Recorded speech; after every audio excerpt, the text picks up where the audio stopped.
Where? Okay.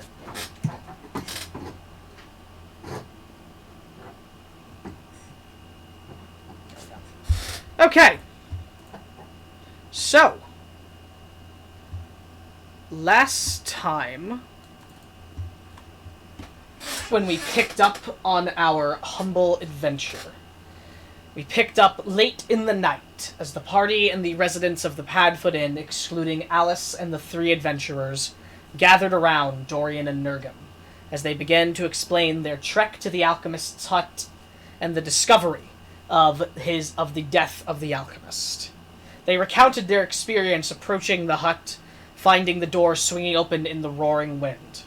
As they entered, they found the house ransacked and quickly found the corpse of the alchemist covered in puncture wounds and headless. Searching around, they tried to find who was responsible for this, but were unable to find any trace of the killer.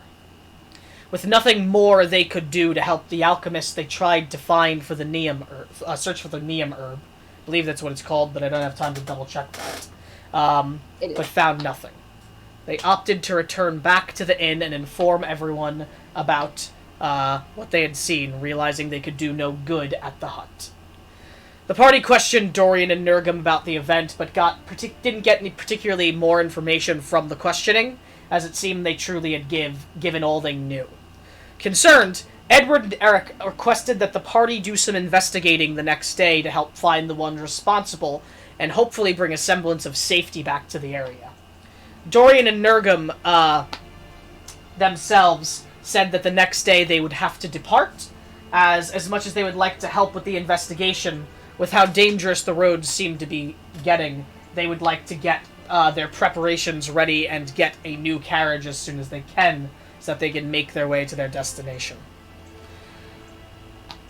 However, the party seemed to agree, was curious about investigating at the very least. So, curious both about the murder and the slaughtering of the bears, the party agreed, as everyone settled in bed for that night. Most people slept quite comfortably, while one party member, Isaac, was tormented by a lucid, horrid nightmare. But still, you all were able to get your night's sleep, as the next day picked up and you all had some breakfast and took a moment to talk about some brief things and then departed. Heading for the cave first, you were accompanied by Gallum, who seemed interested in the mystery. Inside the cave, you discovered a gruesome sight. 4 slaughtered bears, their bellies cut open and their heads caved in. From each of their bellies, their entrails were strewn across the floor, moving to a drawn magic circle in the ground. Each line of entrails connected directly to the center. Beryl, using her innate ability to sense magic, examined the circle and the bears, finding necromancy around the edges of the circle and conjuration in the center of it.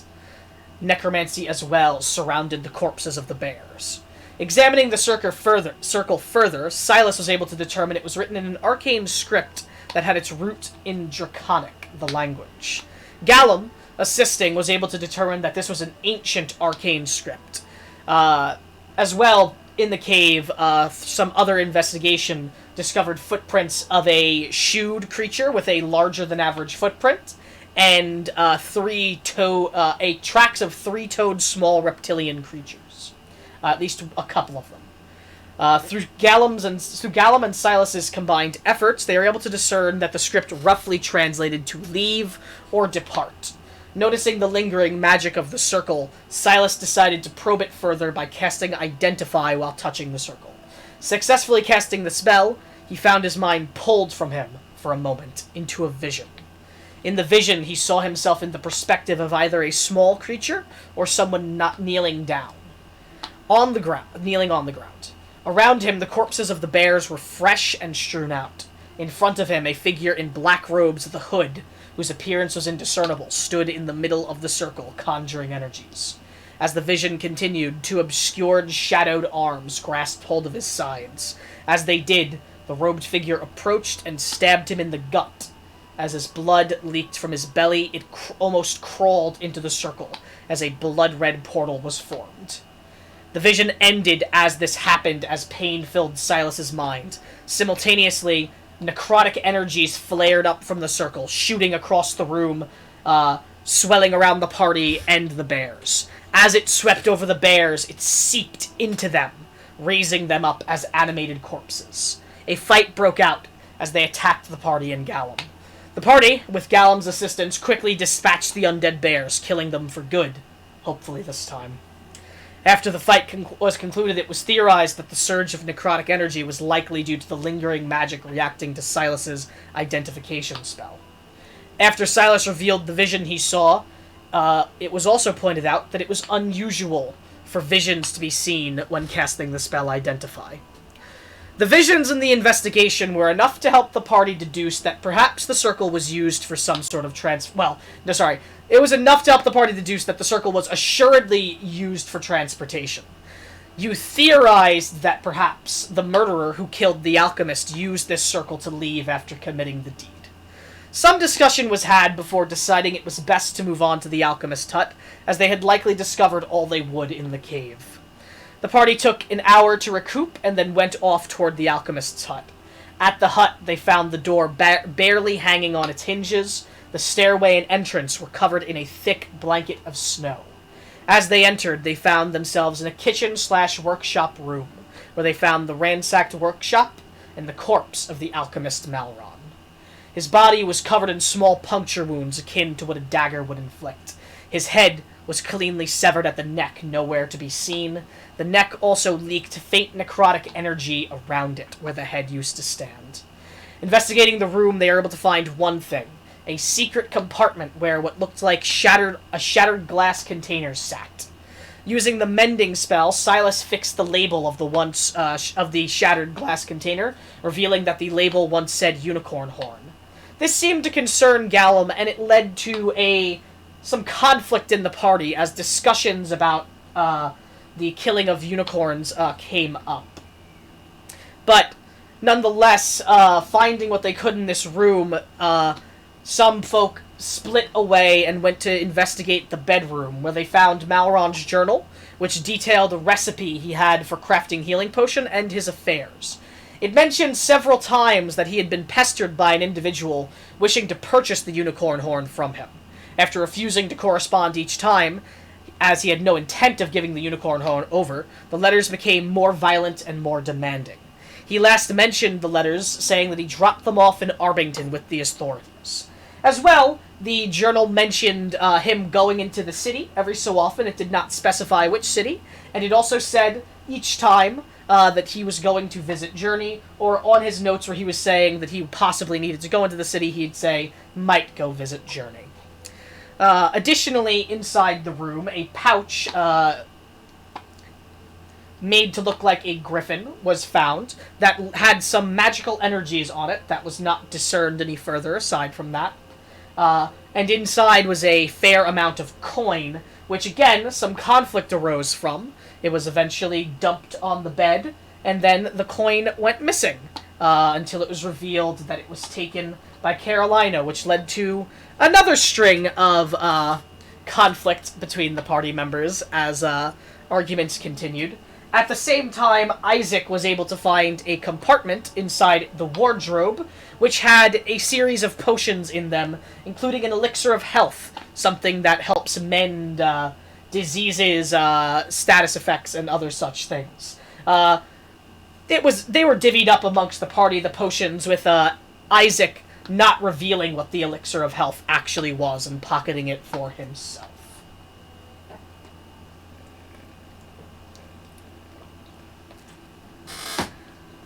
Fully concerned by this point, after seeing the journal, Gallum admitted that unicorn horns can be used for dark things, and that he was very concerned with the taking of the unicorn horn and what it could possibly mean.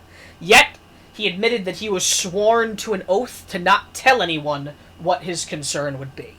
So, departing quickly, he left, heading toward his destination, which was the capital of Destin, Camelon, where he would inform the highest authority possible of this unicorn horn and it being taken. The party, continuing arguments for quite a while inside the house, eventually seemed to move on from it after some yelling and such, and opted to return back to the inn, saying that, believing that the murderer was gone and that the surrounding area was as safe as it could be at the very least. Returning back to the inn, you informed Edward and Eric of this, and they were rather grateful. Giving you directions and marking Arbington on the map, they told you that you could make it there in a day's travel. Possibly a day and 2 hours. And if you really rushed it, you might be able to make it, before the day's end. Or before the dawn of the next day, you might be able to make it. If you really rushed it. But nonetheless, the party did the investigating that they could, and opted to travel on the road. Does anyone have any questions before we get back into it? Comments, concerns, anything I left out that you feel I should not have and I forgot?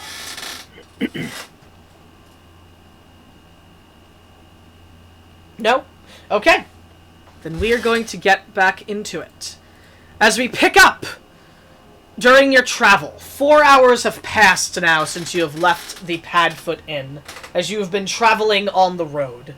As you've traveled, you first had to ascend a bit higher up the mountain, and as the hours passed and as the day went by, it got colder and colder.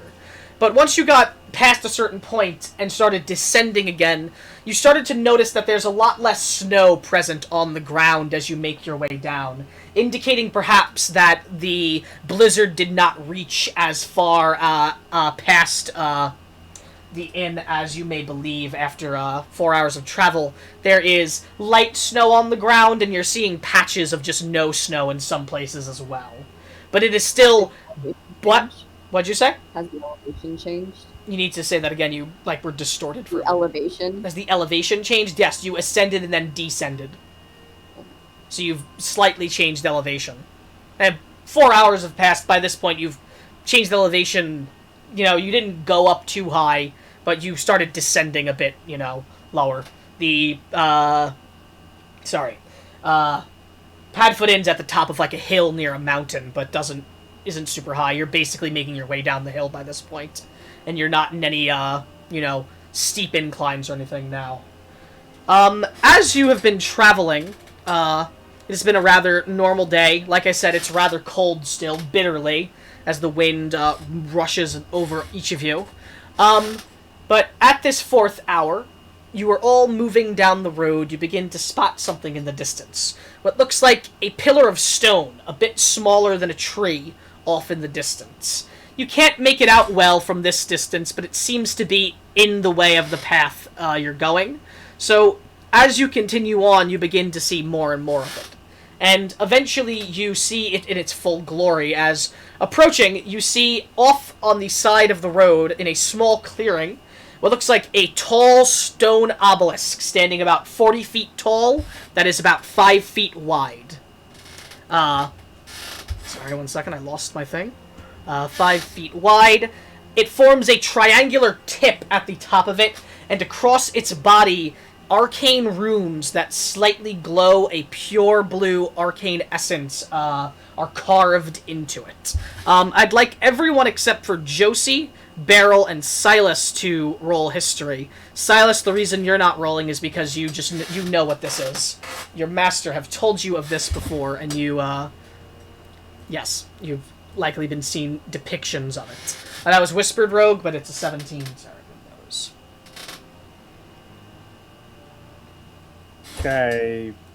Could I get, a text, if you wanted to be quiet, what Silas would know specifically? I'm going to describe what you would know in a minute, because I'm waiting for everyone else to roll their histories first.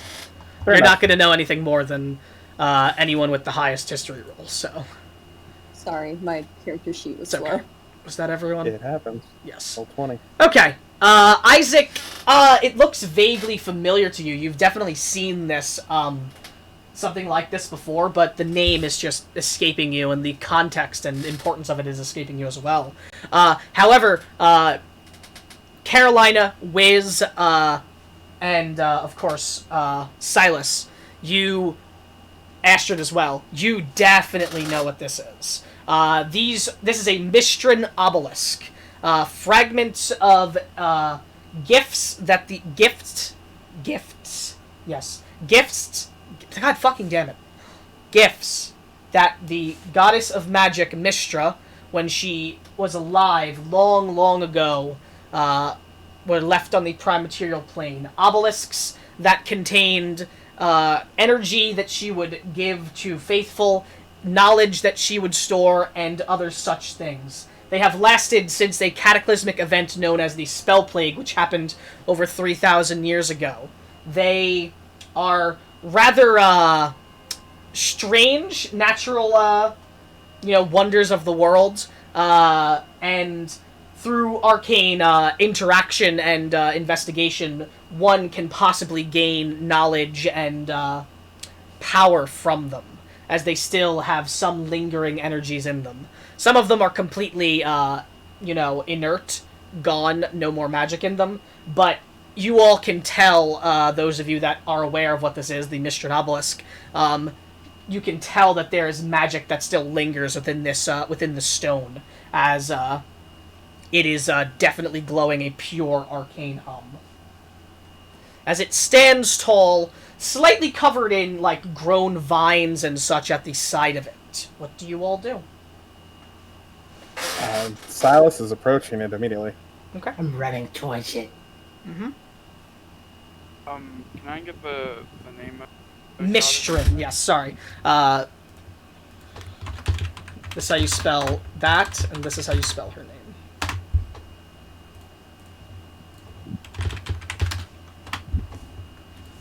She is not the goddess of magic anymore. She is dead. So that I was clear on that. I hope I was at the very least. And just because I shouldn't make assumptions. Would those of the party that know what this is, would they tell the people that didn't? I didn't hear anybody saying anything, so I don't assume so. But I was giving everyone a minute to say, what they wanted to say, and such. I mean, if Beryl asks, Astrid will tell her, but... I haven't seen one of these. I've only heard things about these. I've never seen. Jake, quick question. Would I have any idea, not the exact amount, but roughly how many of these or how rare they are in the world? No. They were abundant back in the day before the Spell Plague, and they were just not... They weren't physically destroyed unless something destroyed them, so there could be who knows how many left. Okay. Isaac will see running to them and be like, what a curious construct. What exactly is it? I seem to remember something, but I can't place it. I believe they were called Mistrian. That's how you say it, right? Mistran. Mistran obelisk. They're from an old goddess who's now dead. On that note, Jake, is there a new god or goddess of magic to replace her? Yeah, you can roll religion at advantage, I'm sure you would know, or history, whichever you prefer. I'm better at history. Yeah, yes, there is a god of magic that, took her place, Sidar, the god of magic. He is actually a relative of Mistra. He is her son. I know that fella. You know the name. Not in this game. Not in this game.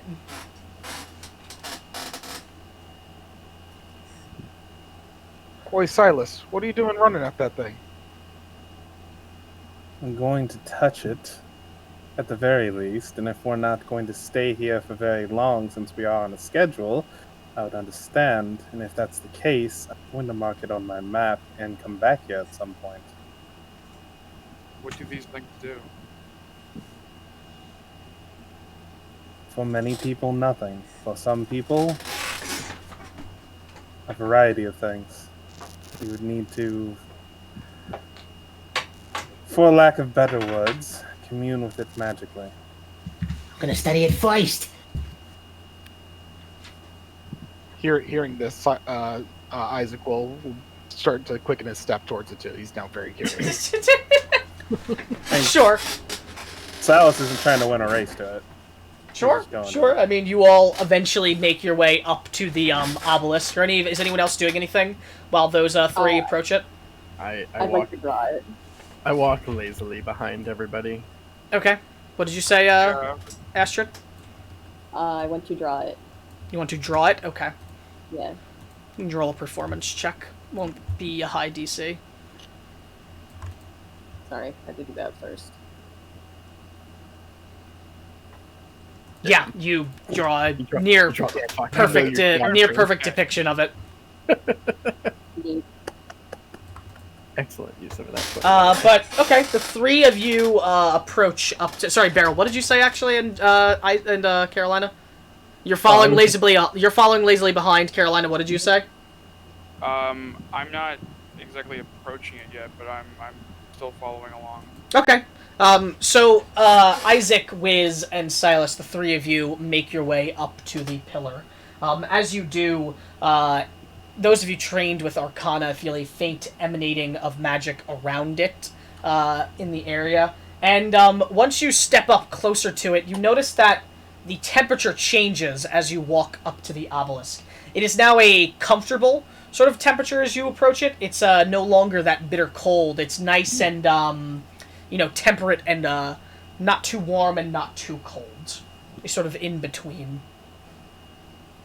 And there is a lingering magic in the air around it. Oh, that's a hot rock. Seems to be affecting the climate.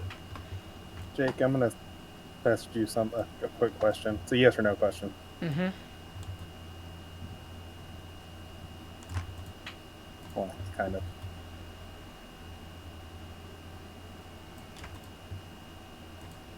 Better be a yes or no question. I don't take kind ofs these days. It's a one-word answer.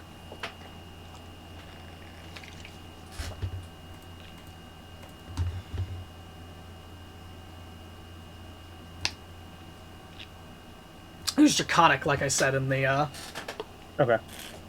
Is there There we a go. way to see if this thing has been recently interacted with or activated? Not particularly. Okay. Do they normally just glow all the time? It depends. Usually, if they have magic stored within them, they'll glow the runes. Okay. But you know that when they run out of magic, they no longer glow. Okay, so it's not like the oven on light then necessarily. And if you're drawing it and looking for that, you can roll a history again. You can tell that this one is likely particularly low on magic because of how low the glow is.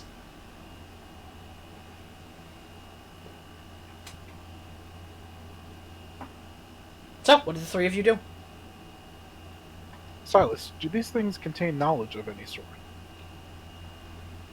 They might. I am unsure. Curious. They were created by the original goddess of magic, and they were a boon at one time. Some still are boons. Created by the gods, you say? Created by a goddess. The formerly Mistra. I believe Astrid already mentioned. Isaac is extremely fascinated now, and he's going to begin to ritually cast Identify on it. You're gonna touch it? Yeah. Okay. And you're interacting with it with magic? Yes.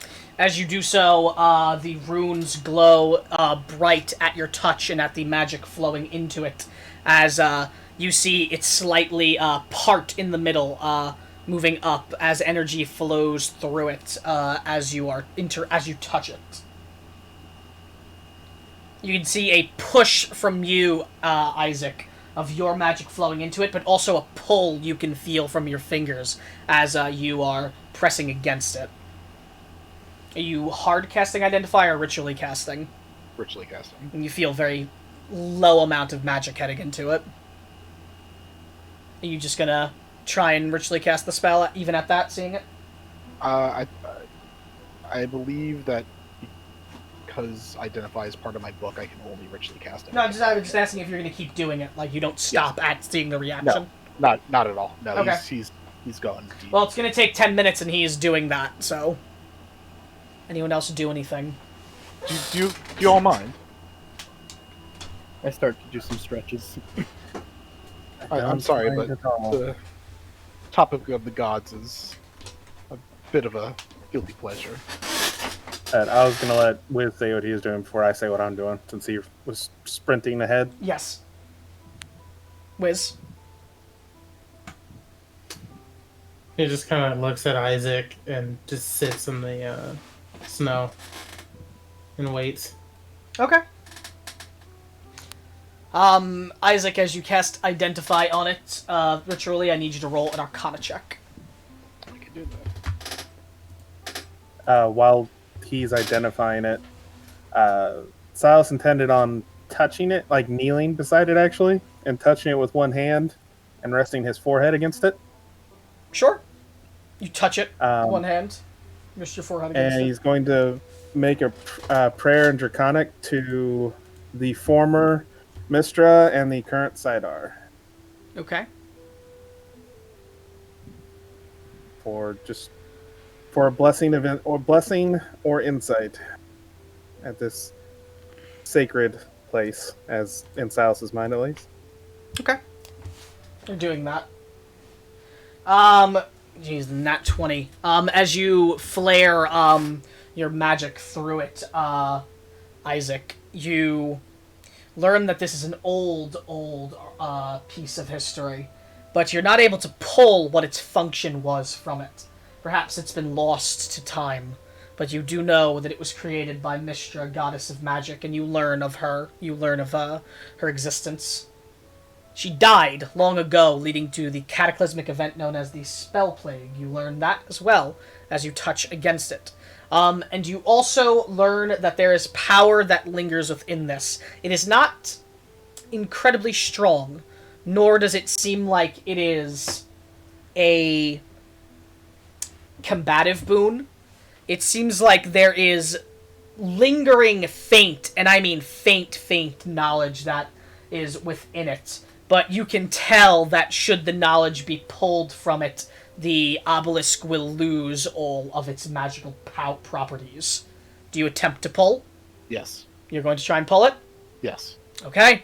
You rolled a nat 20, so you don't have to roll again as you pull the knowledge from it, as all of you would see Isaac's fingers against the base of the obelisk would begin to pull magical energy into this. You would see almost a glove covering over Isaac's arm as he siphons the magic into it. Isaac, you close your eyes involuntarily as your mind is pulled from your own into a vision. As you are not yourself as the vision goes. You are a druid, an elven woman. Name? Forgotten. Unable to discern from the stone. You are a keeper of this forest. You watch over the creatures and try to tend to them the best you can. The goddess Mistra has been a boon in this regard, despite her being the Lady of Magic and not the Lady of Nature. She has still given blessings where she can to the prime material to help you maintain the woods. You have particularly done a lot of your training trying to help integrate and protect and, again, integrate Sneetreebers into the wild in a more... what's the word? Non-destructive way, as currently they are creatures that are a bit destructive to the ecosystems. And Isaac, you would know that that's not particularly the case anymore. Seeing that in your in the vision, as they are basically natural creatures by this point with just peculiar origins as monstrosities.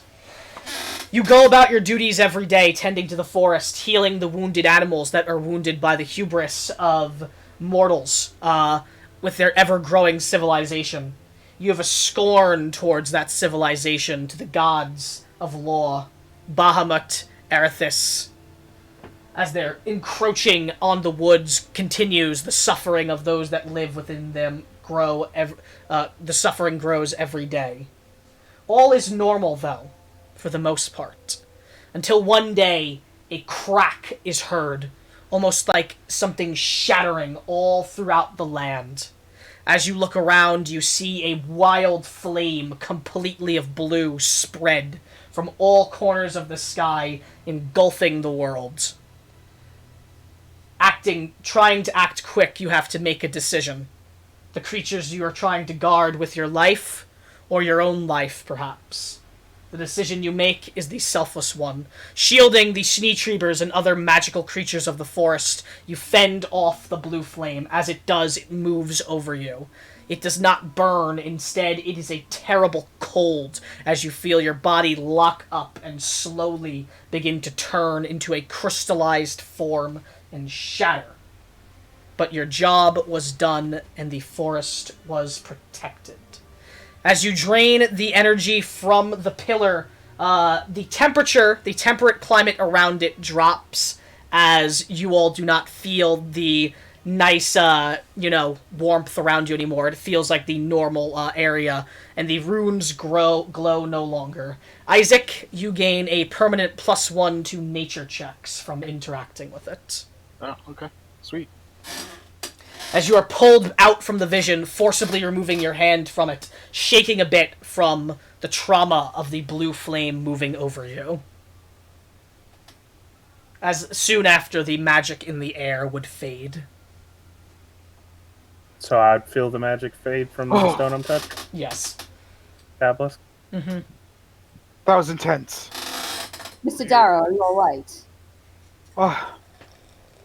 I think so. I think it was just a vision. Just a vision. I may have dived a little too deep into the obelisk. Share with the class pricks more. And I explained to them that I had a vision as an elven druid woman who was crystallized by a blue flame that cracked through the sky, but the flame was cold. And that the elven woman died protecting the forest that she protected. Those of you that know about the obelisk can roll history, again, at hearing that. And you can roll history as well, Beryl, hearing the blue flame. Because this was not something that only affected the prime material plane. It affected everywhere. Oh. Yes, Silas, you know what this is. Carolina, Astrid, just doesn't cut it. Wiz, you kind of know what this is. You have heard the spell plague, which you vaguely know about, be referred to as the spreading blue flame before. Silas, you know for a fact that the spell plague was a cataclysmic event that spread like a blue flame across the land and covered creatures that could conjure magic, either killing them instantly or changing them forever, mutating them, or sealing them in a crystalline prison to either be killed later or forever be trapped within. Beryl, you would have heard tales in the Feywild of the blue flame as it swept across the Feywild and killed many. You know that it is something that is sort of a tragic event that is remembered every so often. You have heard the name, you have heard it only referred to as the blue flame before. You don't know anything about like spell plague or anything like that. And you just know it's spread across the land, this cold blue flame.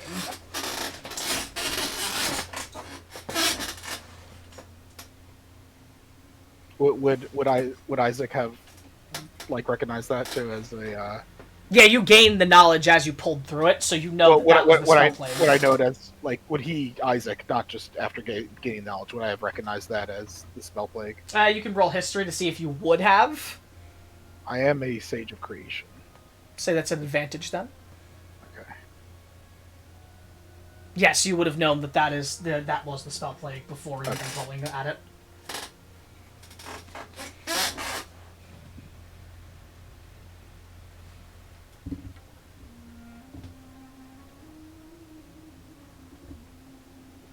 What do you all do? Silas will give a slightly sour look, not at Isaac, not even at anyone, just at the energy not being there anymore. Perhaps, should we come across another as a group, allow a different individual to draw on the knowledge of Mistra? I'm terribly sorry. My curiosity got the better of me. I didn't know that would happen. I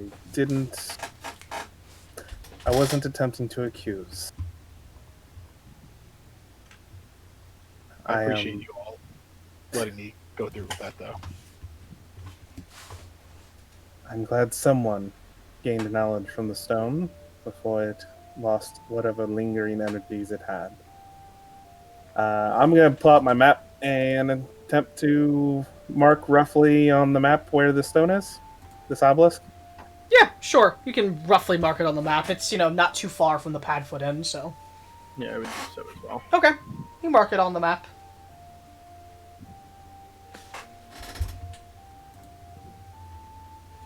So what exactly Everyone was say- that happened? Everyone say hi to Dylan in chat real quick. Hi, Dylan. Okay. Now go back to it. Hi, Dylan, in Sorry. the chat. Go on. What exactly was that event? I explained the nature of the spell plague. To well, it summarize was- what he knows, the spell plague was reaction to the death of Mistra that spread across the land, targeting individuals of magical nature and even harming some of those with, no magical nature that spread across them and engulfed them in blue flame, either mutating them and changing them forever, or killing them, or turning them into a form of crystals. You know how she died? Do I know how she died? You felt yourself shatter after becoming crystals. That's why it was so traumatic. How Mistra died. How Mistra died? No. No. Nobody would know. Nobody that you have ever met would have known how Mistra died. Just that she died. After Current West Carolina asked that, Silas would be quick to jump in and go, no one knows how the goddess of magic died.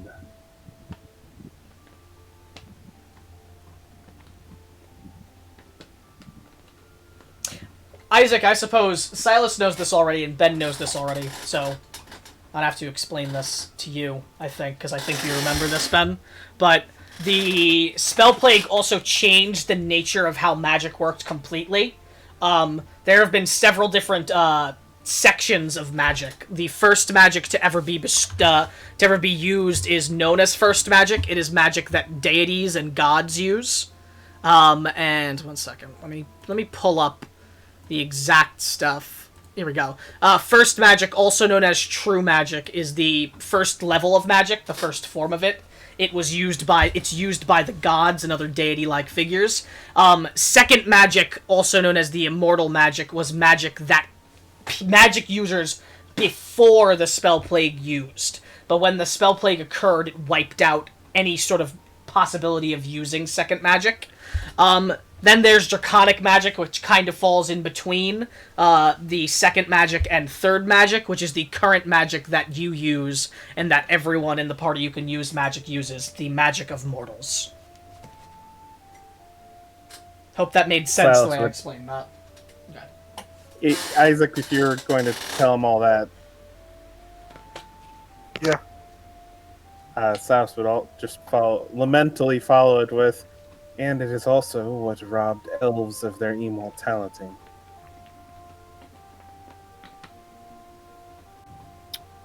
Jake, would my magic also fall under that category? Yes, all magic is third magic. Okay. There's no second magic left that anyone knows about. But if the seemingly factual statement from a much wiser man than anyone else I've met, much more knowledgeable, you would say, man, is not actually factual, then I certainly hope to find the individual that knows the origins of her death, or secrets therein. But I don't expect to find it.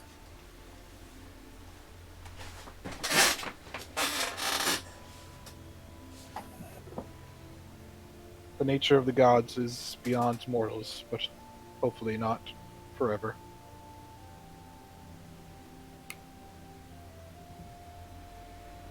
Quite interesting. It's a fascinating subject. Yes, it is. I could go on about it. The event. So I didn't know about the event, but did I know about the spell plague? Which event? How it was, like the fire, like the spell plague itself.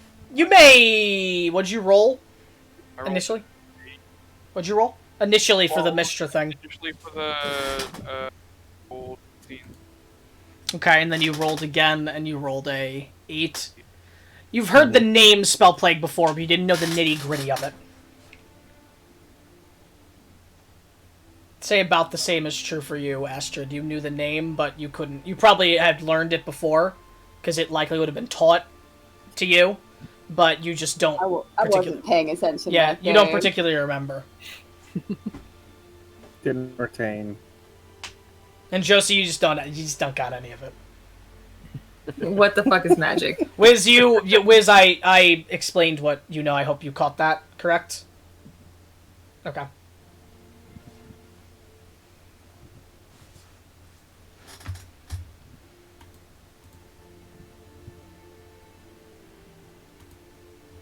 Well, if we need a couple more minutes, we can take here. If not, I think we should continue. Huh? Oh, I'm sorry. I'm Okay, take your time. done. No, I could ride and walk. I'm used to it. Let's get going. If everyone's ready. Maybe keep an eye out for more of these. Yes, there is. Silas will give we'll give a very sentimental look and one last touch to the stone before he walks, or obelisk. I'll stop calling it stone, and walk away. As you touch it, you feel the last bit of fading energy fade at your fingertips as you remove your hand from it. Yep. Now just a relic of the past, no longer containing anything. I drank it all up Nice going. Like a Once magic we start- vampire. Yeah. like a Once magic we start milkshake. walking again, Astrid's gonna keep pace with Isaac to make sure he doesn't just fall on his face. Okay. Isaac, how are you writing? Are you writing through what you messaged me before? No, he's too excited. Okay, fair enough. Okay. As you all continue forward, what pace are you guys going at? So, this is what I need to know. Are you trying to make it there before tomorrow's next dawn, therefore at a fast pace? Or are you trying to, take it slow, take it normal pace, and just get there when you get there? I guess time question on rough distance knowledge since I was given how many days it was from Trevine to our destination. What destination? About how many days away are we? From Wolford? Not from. Yeah. Currently where you are, or how many days will you be from, Arbington to Wolford? I guess that's just as easy to answer. How many days is Arbington? Arbington. Wolford? Arbington. Okay. Yes. About 8 days. And we need to be there. That's at a normal pace, assuming you only travel, 8 hours a day. For the 21st. Yeah, close. Gonna say fast pace. Yeah, imagining that It would be Silas's vote. we'd also have. Well, also, following the roads and with you descending as well, accounting for it's probably going to be a bit less than 8 days, maybe. If you're just taking normal pace. But again, this assumes you're traveling 8 hours a day, at normal pace to get there, in 8 days, about.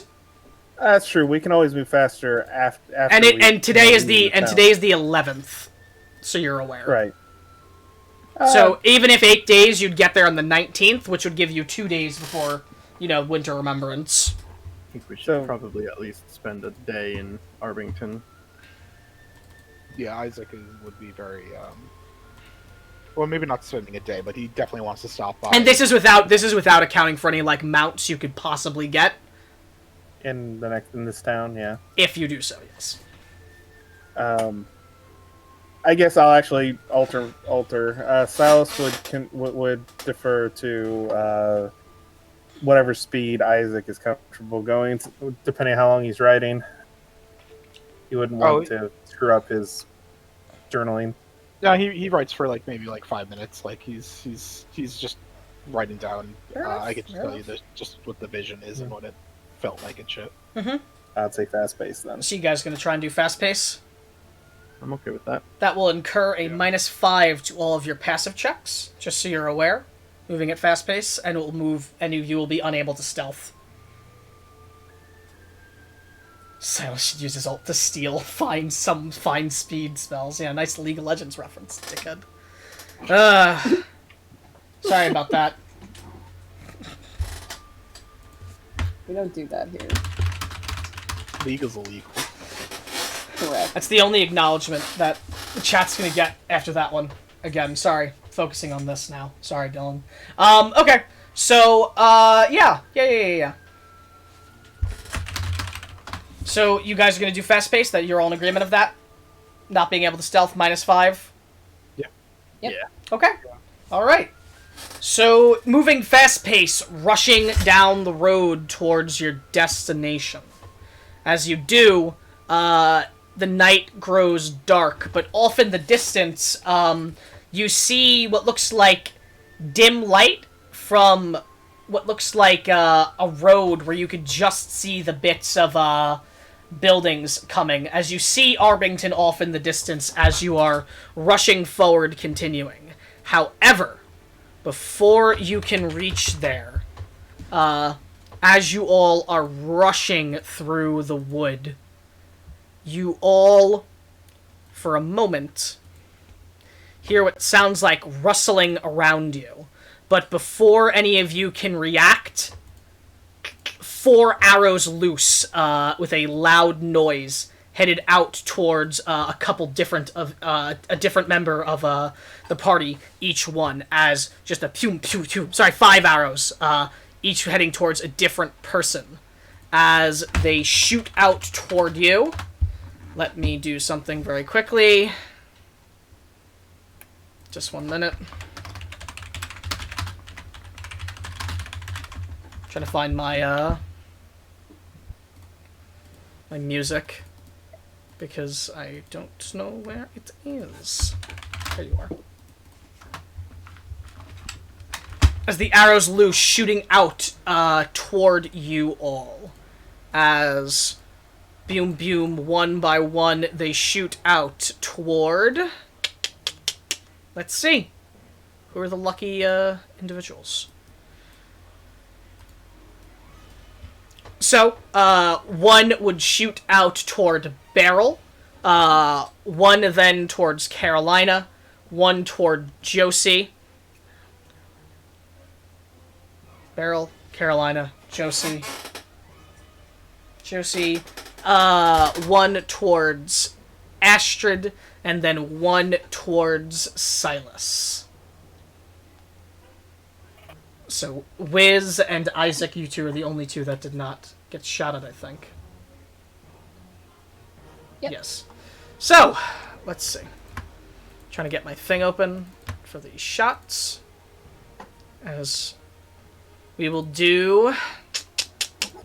First, we will do Josie and Isaac. Not Isaac, sorry, Silas. As... Josie, 21, does that hit you? Yep. Alright, as you are pinged in the side by an arrow, taking 6 piercing damage. Silas, does a 20 hit you? Do I have a reaction? You do not. This counts as being surprised. Then, absolutely. Okay. As you take 4 piercing. Okay. As then, toward Astrid, does a 18 hit. Yep. going to be 5 piercing to you. Okay. And then toward... Beryl and Carolina, 1 at each. Does a 10 on Beryl. That sucks. Wow. As it just misses Beryl off the mark. But 18 at you, Carolina. Yeah, that hits. Alright, as you take 3 piercing. Wow. As these arrows sink into you, as you hear the rustling about, and then 2 large skeletal horses, dressed like what look like war horses, shoot out from the side of the forest, each with what look like 2 undead creatures atop them. On one horse, you see 2 skeletons, both holding 2 short bows and scimitars on them as well. And then on the other horse, what looks like a pale white skinned humanoid creature with bleach white hair, with flesh that is sort of gaunt and sucked in onto its body. You can see the bone under it. That looks very dead and very malnourished as well. And a skeleton on the back of that additionally. I am going to pull you guys here. And then I'd like you guys to organize yourself in what order you'd be in, and then I will reveal the encounter. Which way would we have been traveling? Just forward? Forward. Upward? Yeah, upward. Did you see that? Did you see that? No, you didn't see that. So you're traveling upward like that. Yeah, okay. That'd probably be somewhere towards the back. Okay. Is that everyone's positioning? Nope.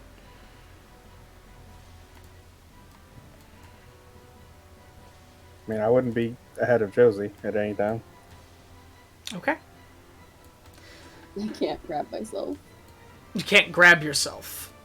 Yeah, No. when I was moving myself, the whole map was moving too. It was weird. Oh, I have to go to the square next to mine. That's how that works.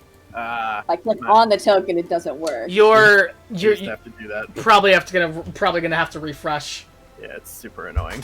Okay. As all of you organize the way you are... Isaac and Astra stayed ahead of everybody?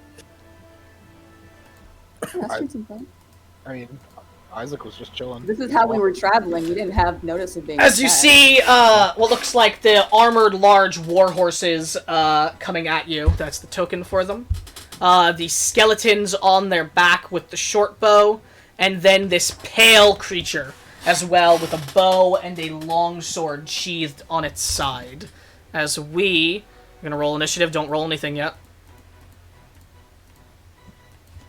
As now you can all roll. While you guys go roll, I'm going to go use the restroom because I have to use the bathroom. So, I will be right back. Probably go to the bathroom and not the restroom. Yes. Right? Stop.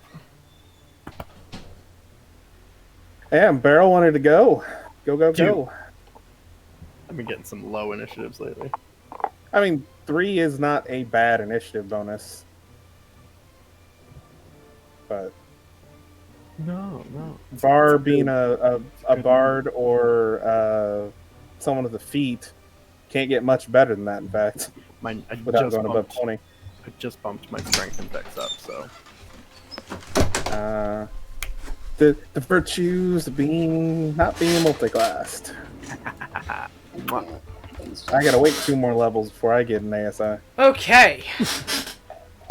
As I roll the initiatives for That's the okay. enemies. Ooh, I will that's suffer in the beginning. a to get good in. initiative for that guy. Jake, if you're talking to us, you're muted. Yeah, I'm realizing that I was muted. Okay. I was mostly talking to myself because I'm rolling initiative. Okay. One of them rolled real fucking well. Another one rolled real fucking well. Are we allowed to roll? Yeah, I said you can roll. Yeah. Alright, it's my character sheet's being weird again, so I can't see that anybody's rolled yet. Yeah, I would definitely restart roll 20. It's reloading right now, baby. This is the result of reloading. Do you want me to roll your initiative? I clicked it. We'll see what happens.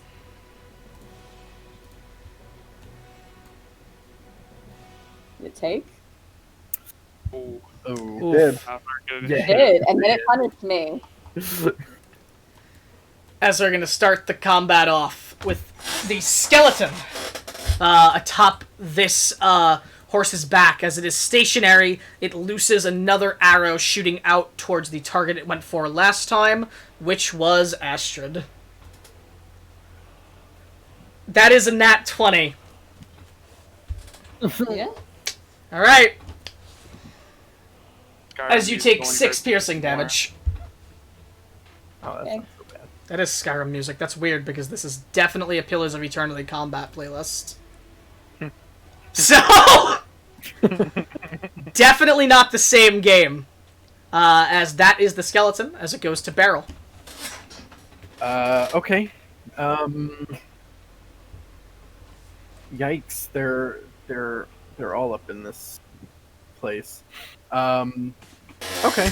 I am going to. Let's see. I'm gonna try. I'm gonna try not raging right now. I'm going to use my action to cast Earthen Grasp Mm-hmm. against this horse. Okay. Like the spell. And you have that with your... It's a second. Okay, so you got that one already, yes. Yeah. Okay. that one. Square, medium hand. Target must make a strength saving throw and fail. These are restrained. Okay. Strength save, what's your DC? 14. Okay. Not terrible at strength. But rolling a natural 3 is going to do it, as a 7 does not make your save. As So it is he is restrained. grasped and held in its in the grasp, the horses, not the other two, just the horse. That takes 5 bludgeoning damage. As the bludgeoning crushes into it, you hear some of the bones snap, and you see shards of it coming down. It appears to be much more effective on the creature. Excellent. Okay, and then I am going to move. Let's see. A lot of our castery folks on the left side. So I'm going to run and engage the one to the left. Moving to there. Okay. Actually, I'm going to.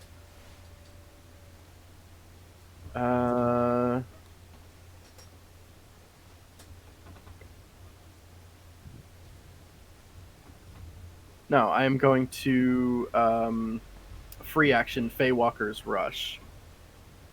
Okay. And move to there. Okay. Is that you? That is me. So it goes to the horse and the white, or the pale creature. They both go on the same turn, with them being the mounted leader. As the horse is going to trample its hooves out toward you, Barrel, to smack into you. As a 12 will definitely not do it, so. Yeah. As that does not happen. Misses. But, standing there still, seeing you run up to it, the pale creature on the back is going to reach its hand out and touch you as it goes to grasp onto you with its arm as necrotic energy emanates from it. That's a 15, and that's a miss. That misses, yeah. Okay. Nice. Then the horse is going to dart away from you. Its speed is very fast as it darts away from you, so you can take opportunity attack, but it will be at disadvantage. Okay. As it moves That still hits, though. Nice. As a 13 will hit, you smack into it as it runs off.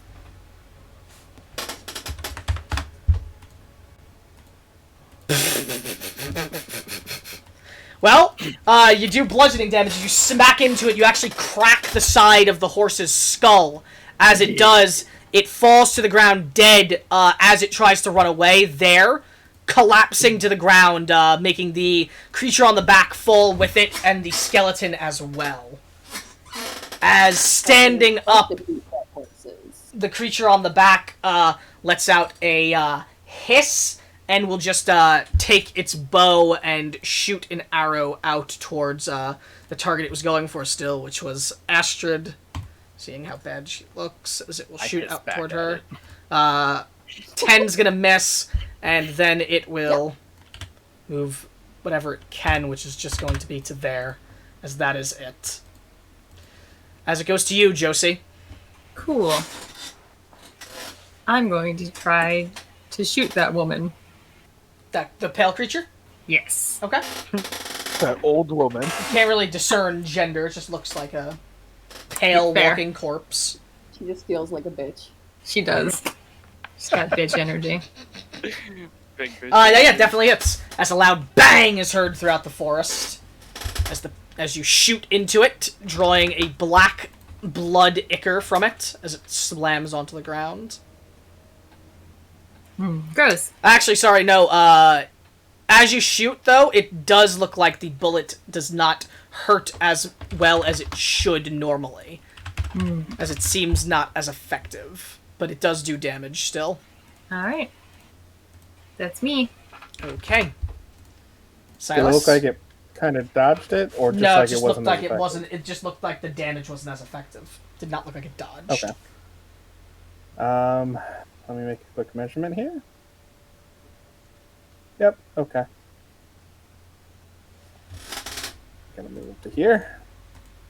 Bonus action, Blade Song. Okay. As I just tap my rapier as it begins humming the magical energies. And then action, I'm going to cast Chill Touch on this creature. Okay.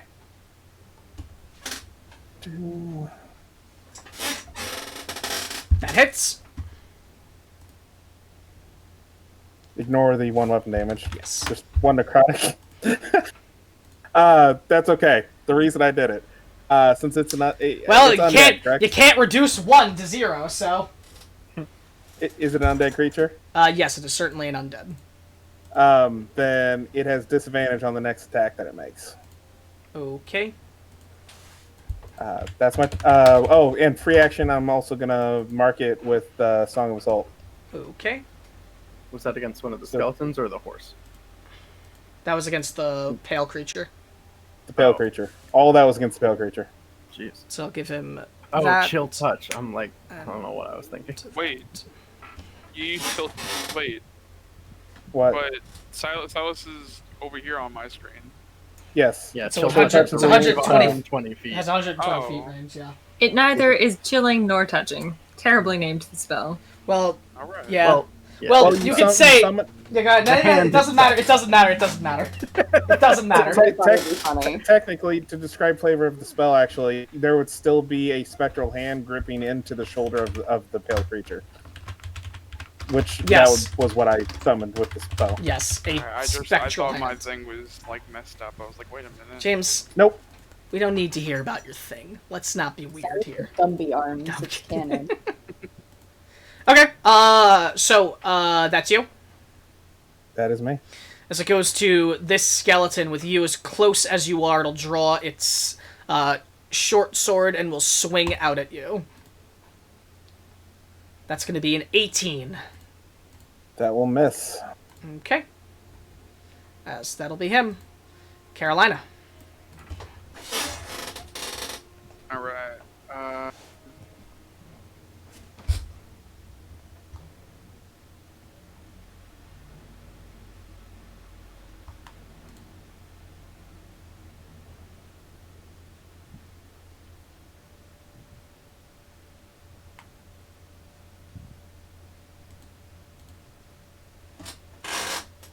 Take your time. Every move matters. Counts.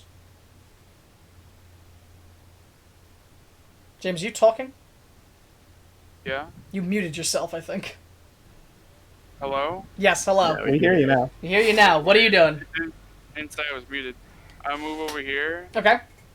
and I'm going to attack this skeleton. Okay. I shall flourish out towards it. That's definitely a hit, yeah, as you slash into it. Yeah, you have a sneak attack? You do, because nobody else is within 5 feet. Yeah, as you take your rapier and you cleave up it, tearing through the bone as you cut it in half as it falls to the ground dead. In one fell swipe.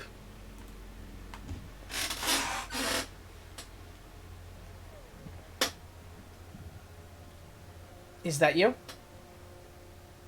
For the tandem technician, does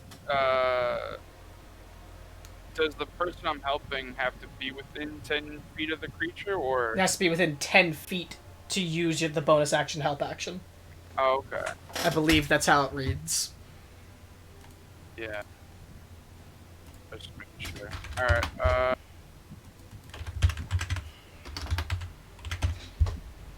I'm going to... You can use the help action, yeah, you can help action one person within 10 feet of you.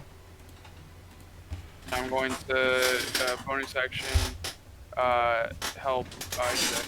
Okay. As you'll give the help action to Isaac, he has advantage on a weapon attack against the creature if he does that. Oh, it has to be a weapon attack? Well, no, it's not I don't think it has to be a weapon attack. I think it's just an attack, but I'm not positive. Let me see. Help action affects an attack roll or a skill check. Yeah. Well, if it's an attack roll, then it's an attack roll, so. Yeah, it's attacking creature. So if it's an attack roll, it can count for a spell as well. Neat. Yes. So your Yeah, next fine. attack roll will be an advantage if it's at... Yeah. Okay, if you're doing an attack roll. That's you? Yeah. So it goes to Wiz. Okay. He'll extend both of his paws over here and cast Bane on all of our enemies. Okay, all of them within range. Yep. Charisma saving throw. Yes, DC 12. Okay. The pale creature just makes it. Yep, that's a success. Then the skeletons, the two left. I'd be surprised if they... Yeah, no way. Yeah, they're both baned. And then the horse.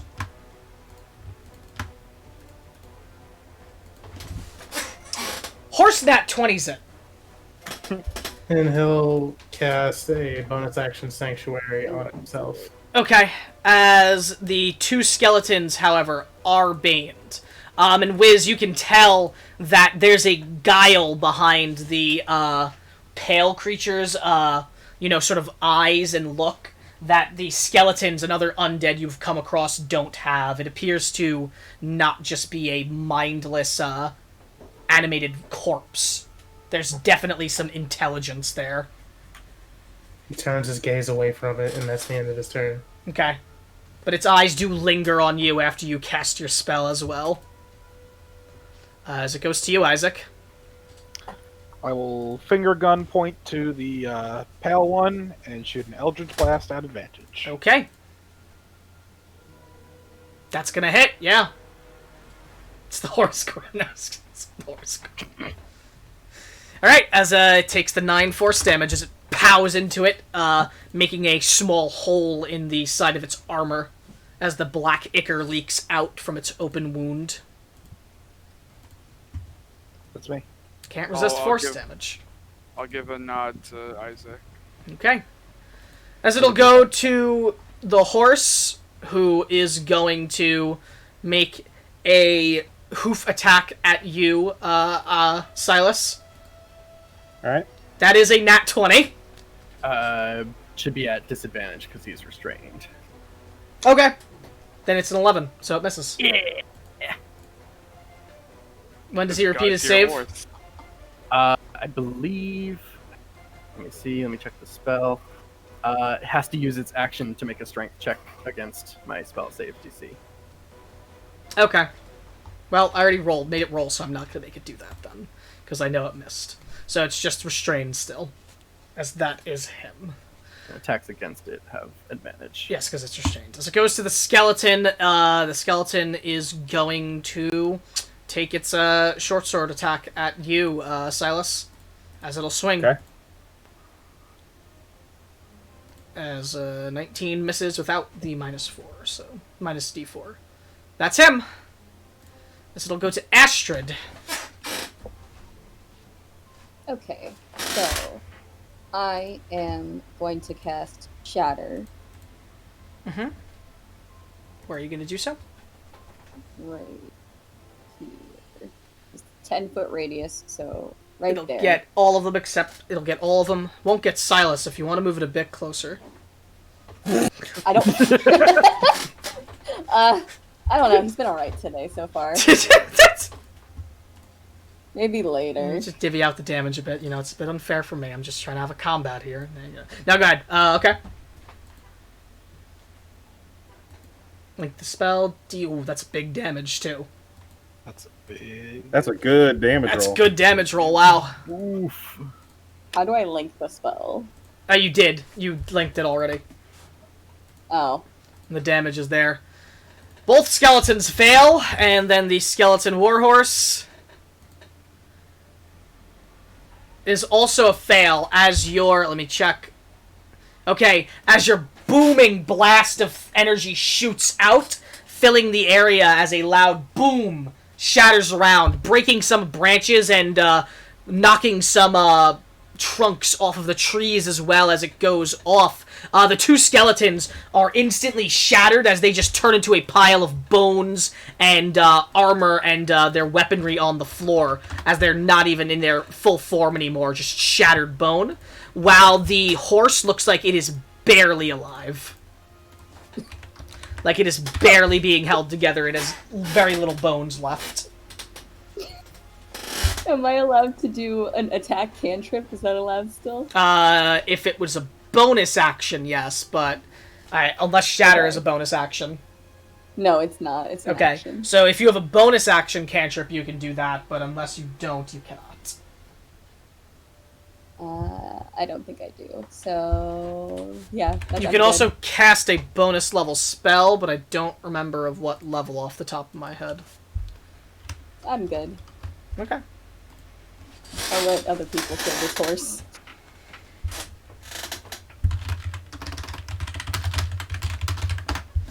Alright, as you just decimated them, as it goes to Barrel. Okay.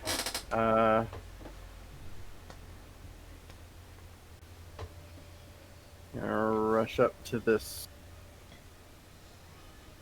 pale dude person thing. Okay. I am going to... I will reckless attack. Okay. As you swing recklessly, you hit recklessly. Alright, as the bludgeoning does seem less effective on him as you smack into him. Okay. But it does do a decent chunk of damage still. Is that you?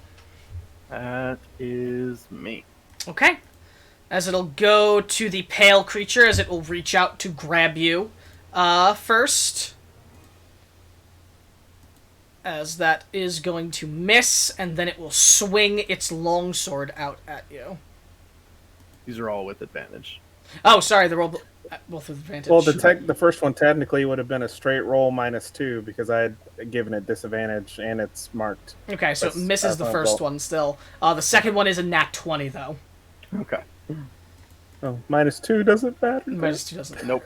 As you are going to take 14 slashing damage as he brings this sword wide and just cleaves it down the front of your chest.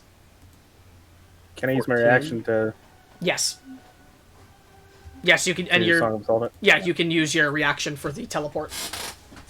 Okay. As Silas is surrounded in the arcane energy and ports. 13. 13 just hits. Ooh. Alright, that's good, because I didn't want to stay here.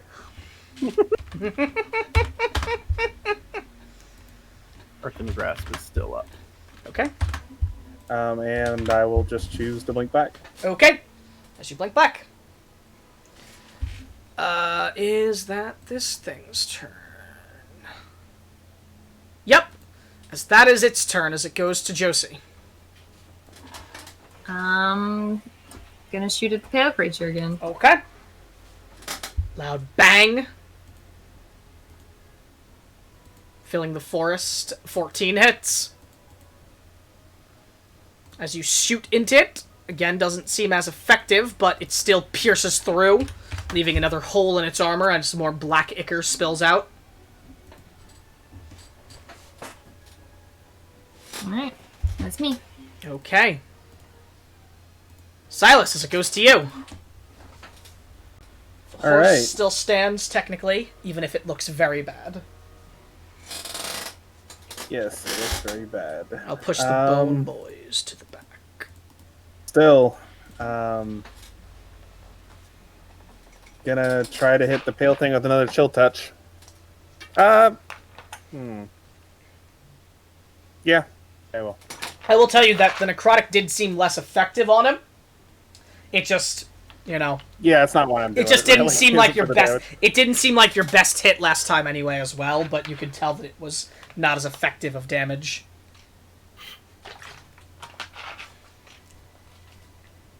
But I'm playing the defense game here. So chill touch at it. 14. That'll hit. All right. Minus the 3, of course. Yes. All right.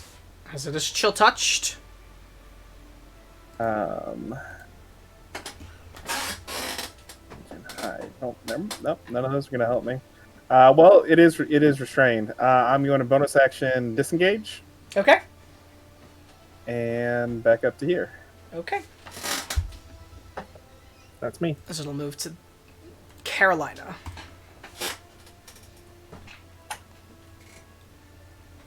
All right.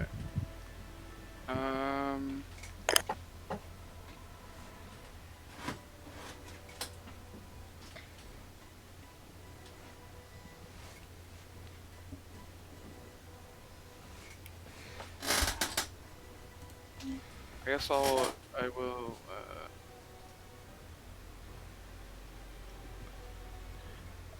move over here, Okay. Move up to there. and I'm going to attack it. Okay.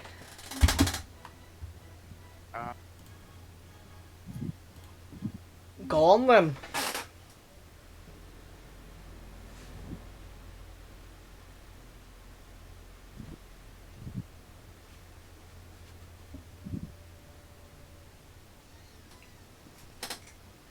James, you good? There you are. 11's unfortunately not going to do it.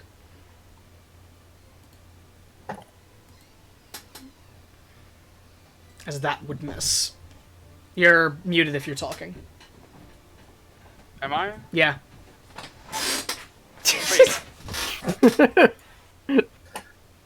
Yeah, you were muted. It looked like you may have been talking before you said "Am I?" Yeah. And we didn't hear you. It might not be from the Discord mute. I might have been. All right, then I'll disengage and I'll. Okay.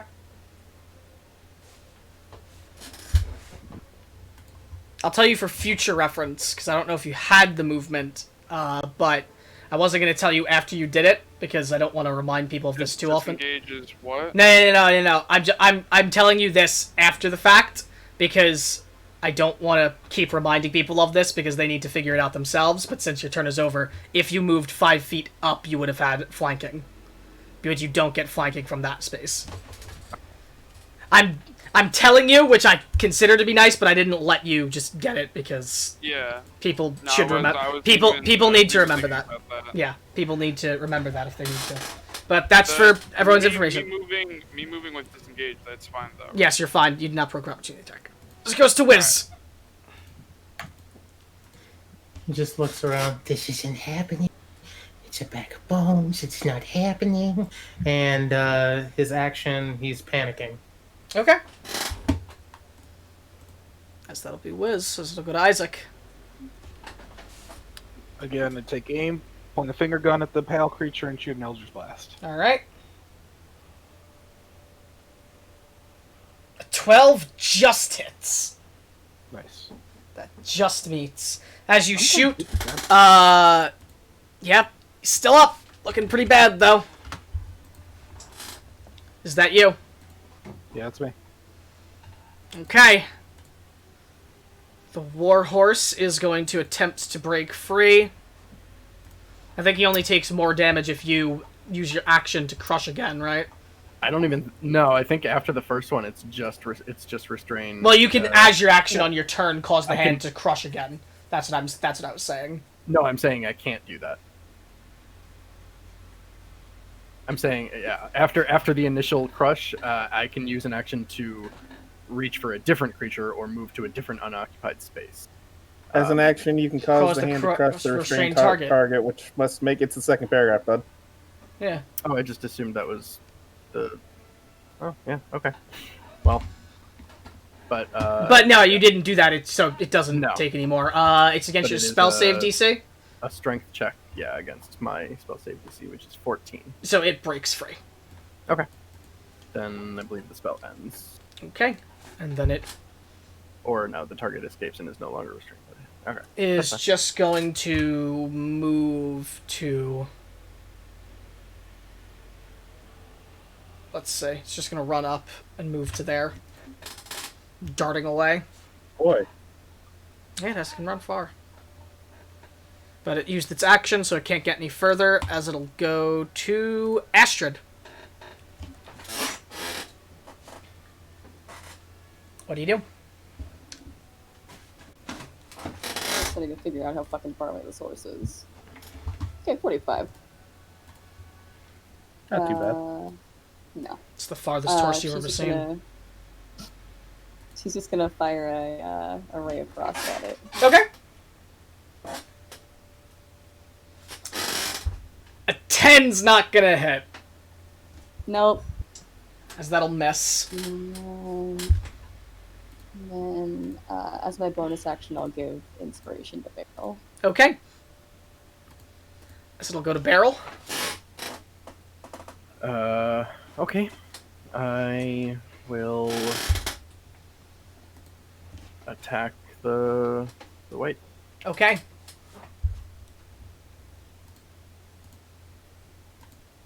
You hit, and as you smack into it, you crush the side of its chest, bringing it down dead to the ground, but as it dies, it lets out a ear-piercing wail. As the wail goes off, its chest explodes out, and you see a blackened mist shoot out from its chest into the air as it screeches as well, forming what looks like the head of a creature in peril. As it screeches, it instantly ignites into flame, burning up in the sky as it falls to the ground dead with a screech in the air. Ew. Heavy magic emanating from it as that happened, obviously. I will do, I'd do the screech, but there are people home today, so... Okay. I will, I guess, run my full movement towards the horse. Okay. That's gonna be me. Alright. So I'll go to Josie. Shoot that horse. Okay. 10's not gonna hit. Nah. Bang, miss. Is that you? Yes. Silas. Alright, I'll move 30 feet. I'm gonna bonus action dash. Mm-hmm. And I'm gonna attempt to hit it with my rapier. Okay. Take sneak attack off.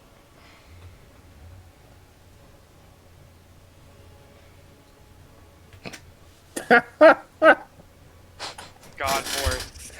Rolling. You don't have to roll that high, guys! No, it's a natural 2. The horse god forgot. It's the horse that All killed right. Mistra. Well, She just couldn't hit him. That's me. So it goes to Carolina. I guess. Actually, low-key. Say it's actually Loki. Yeah. What do you think? This is the Yes, I'll do MCU? my same. Whoops. No. Okay, good. I'm glad you don't Just know think he that. fucked a horse. Haven't we all? No. What happened? That's TOS. Don't say Mostly that. Loki Manga and James. TOS. Mongoose. What are you doing, James? You're running? I'm gonna silence that. I'm gonna there. So your bonus, are you just moving to there? Okay. Action. Then he moved and then he dashed, right? Bonus action dashed. Yep. You can do the same. You can bonus action dash. You're a rogue. At least I think rogues can bonus action dash. Yeah, no, they can't. I just got sure that ability. hope so I it just- does. I sure hope they can. Okay, Alright, so you get so to there, we're- and you have flanking, yes. Yes. Okay. It's almost assured that you can't miss. Don't tempt me. Don't. Yeah. Okay. As you, with a clean strike, cleave through its thick hide armor and carve a hole in the side of the bone skeleton as it falls to the ground, dead, clattering into a pile of unanimated bones. As a silence moves over the forest. As the silence lasts almost eerily long, almost inviting something else to jump out and attack you all from the darkness, but nothing comes. They're gone. We won. Are you going to just stand there and shake every time we fight anything that's inanimate and attacking us?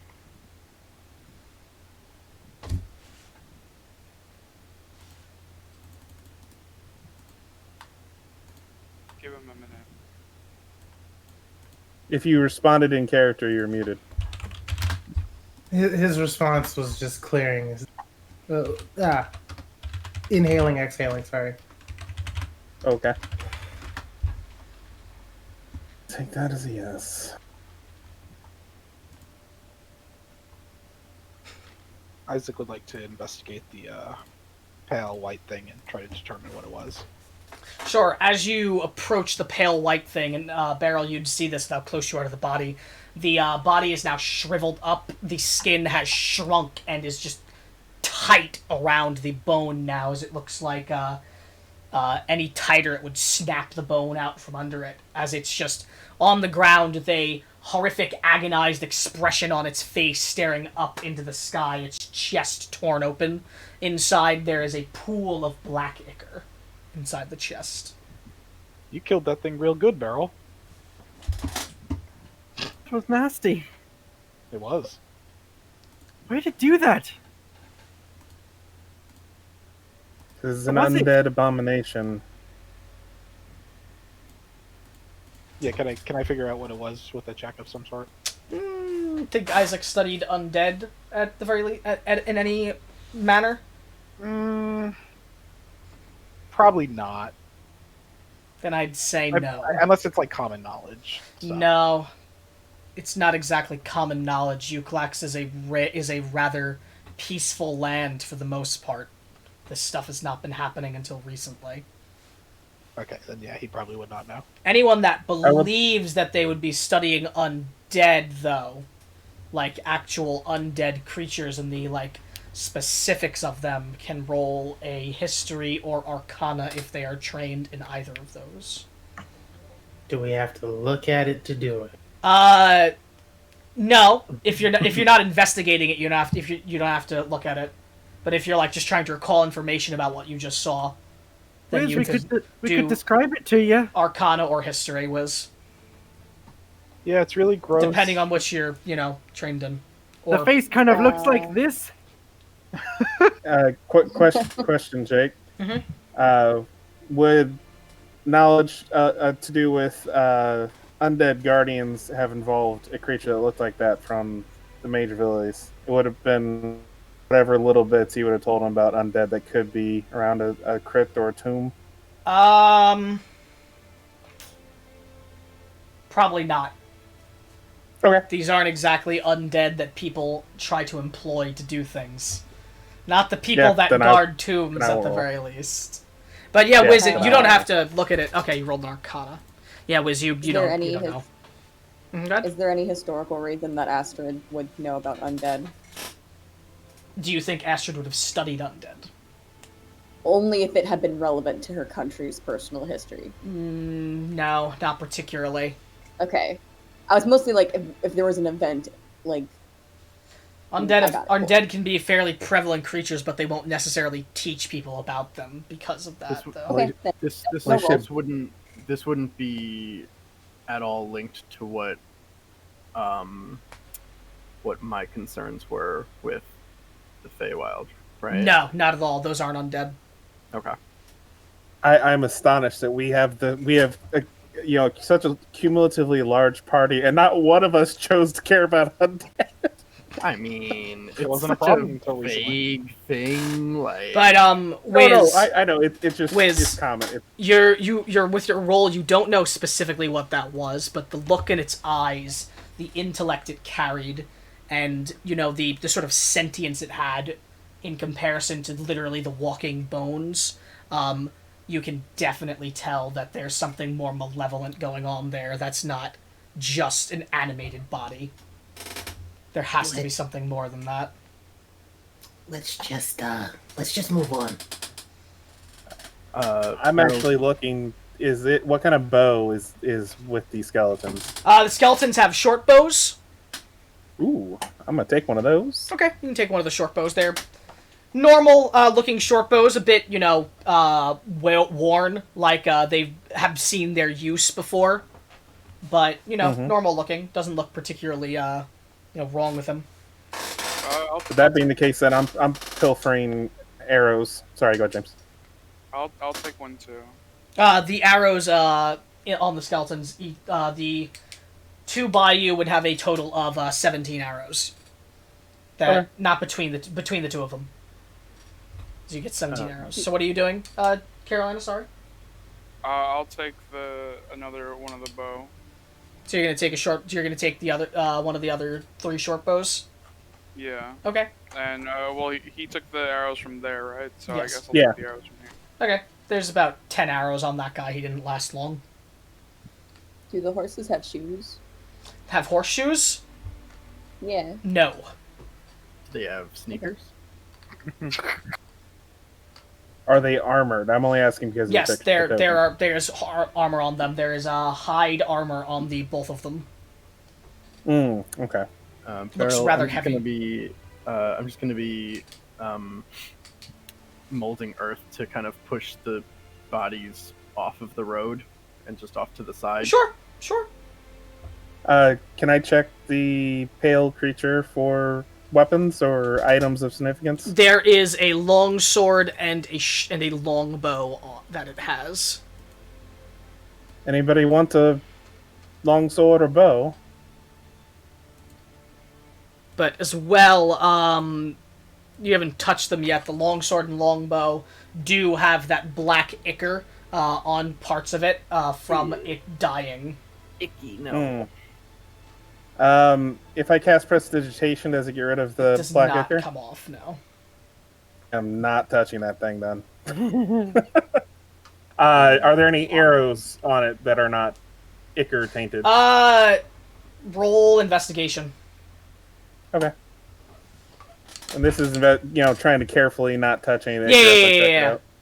I'm gonna try and any of the stuff that does look covered in ichor and stuff, I'm gonna be molding earth and kind of just burying it under the ground. Good call. So nobody coming past. Can you link mold earth real quick? Yeah, absolutely. One of those super cool elemental cantrippos.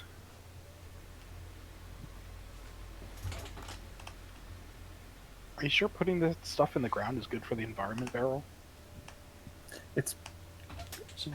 I mean, these creatures were in the environment before. Yeah, no. If you can, I can excavate 5 feet. Yes, 5 feet is definitely enough to bury a sword. I'm just like, yeah, that works fine. Yeah. Yes. And you make a snowman, but out of earth, please. Wait, I love do it. I know what a snowman is? You know what snow is, obviously. So, Fae are frivolous snow- creatures. I don't know if they're snowman building type creatures, though. Snow plus man. I make a man shape out of earth. It's not snow, but there you go. It's wonderful. I love it. Thank you. Wiz, And then I- continue. Take it down. I'm drawing it.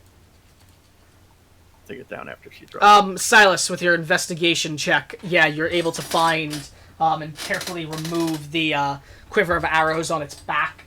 It was just do it carefully enough to get it away from the pile of blood. As you get an arrow quiver with 24 arrows in it. I'm gonna give I'm gonna offer 7 of those arrows to Carolina. Okay. I'll take them. All right. Wiz, what were you saying? No, you took it down. Never mind. Okay.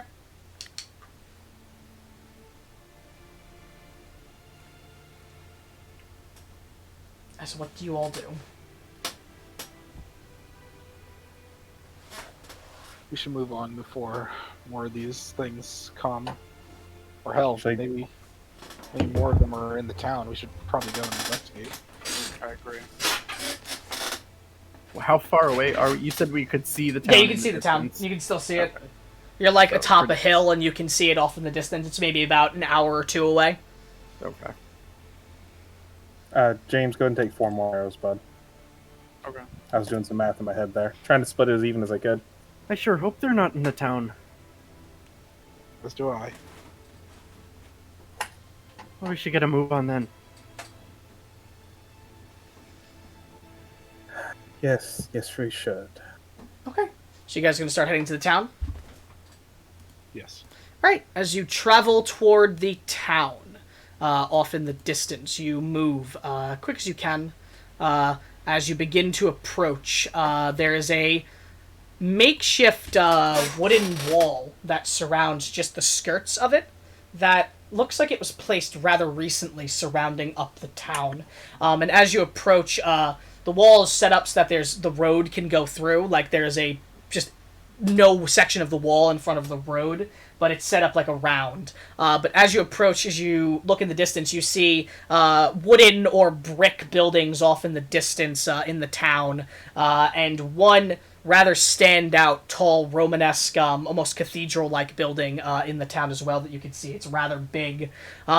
And from this distance as well, it's been about an hour walk, you see what look like tall pieces of metal that shoot up from the ground that atop them have a glass container and inside a glowing light like a lantern. I'm describing lampposts for like the knowledge of you all IRL set up around, but obviously none of you would know what that is. But it looks very advanced, technologically advanced, and looks similar to the electrical lamp that Gallum was selling. As you all approach and go to head through the gate, you hear a hurried voice call out and the sound of a bowstring being pulled back as someone goes, "Halt!"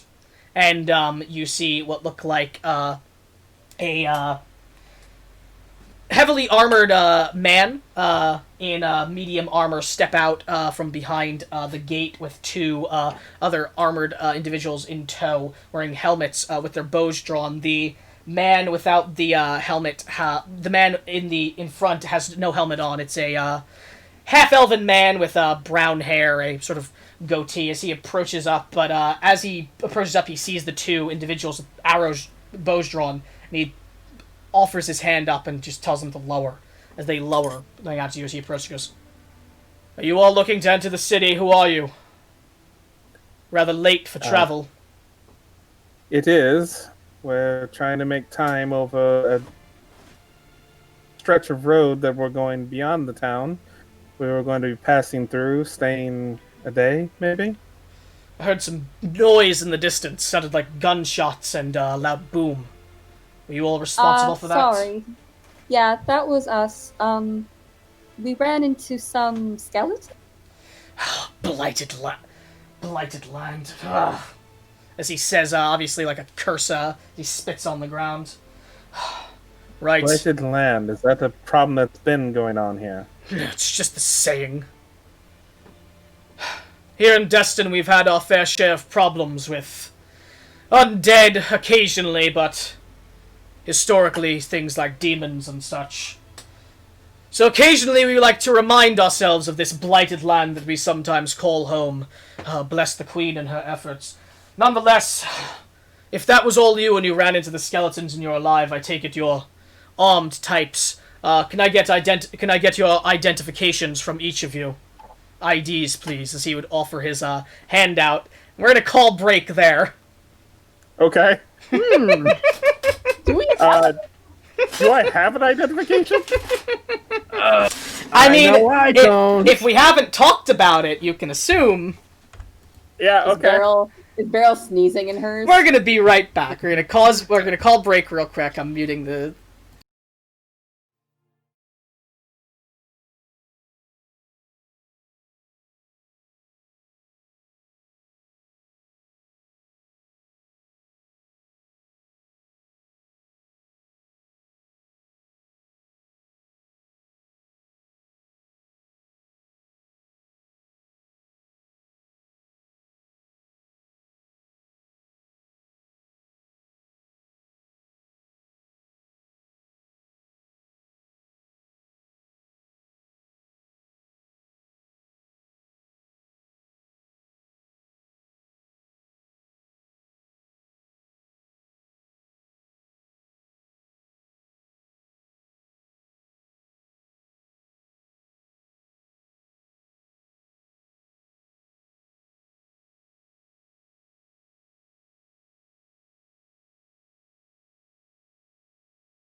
Back to here. Okay. And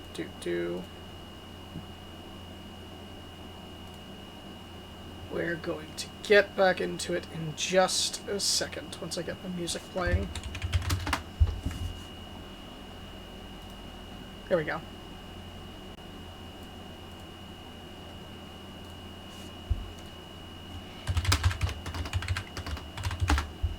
Okay, so... Is it playing, or am I just deaf? I'm not hearing anything. It's very low. Okay. It's low. It's the first song just has a startup. Alright. As we pick up where we left off, as he looks to you all and goes, take it that you're all venture types or such. Identifications, please. As he holds his hand out towards the person that would be directly in front of him, whoever that would be leading the way.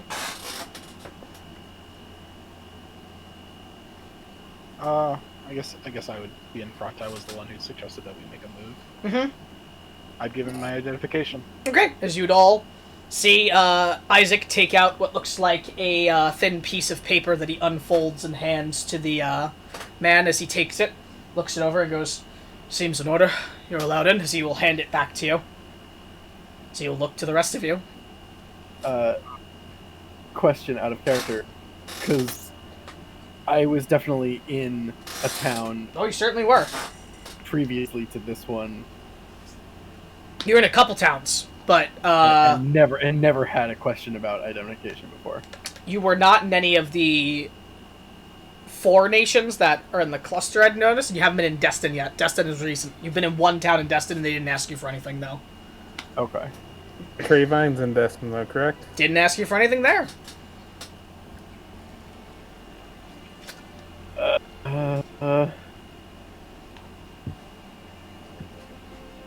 I would hand I'm sorry. Oh, go ahead. James is saying something, so... Yep. Go on, James. I would hand him my identification. Alright, as he takes it, he looks it over, goes, nods to you, hands it back. What is more appropriate here? My signet ring or my degree of pedigree? I mean... You don't know. Alright, I guess I just give him both like a douche. He looks to you, confused. He goes, sorry, ma'am. I'm asking for your identification card from, for the nuns. They hand them out at the Temple of Law, generally. They, for adventurers and other types who aren't citizens. Can you repeat the first part? Which part was the first part? The sorry, ma'am? Do you want me to start all the way from there? The first sentence, yes. As he says, sorry, ma'am, this is not what I'm asking for. I'm asking for your identification, card, like a, piece of paper. They give it to you at the Temple of Law for anyone that's not a citizen in these Praxmorian lands, or anyone that's... There's the Temple of Law. There's a Temple of Law in town. Do you not have identification? I do not. Nor do I. I don't, but I'm not from around here. Right! Well, if those of you don't have identification, that's a lot of you. Don't know how you got this far without it. Blasted places probably didn't ask, because they didn't have to worry about this. I'm afraid I'm going to have to ask to confiscate your weapons, and you're going to have to come with me to the Temple of Law, so that we can get you some.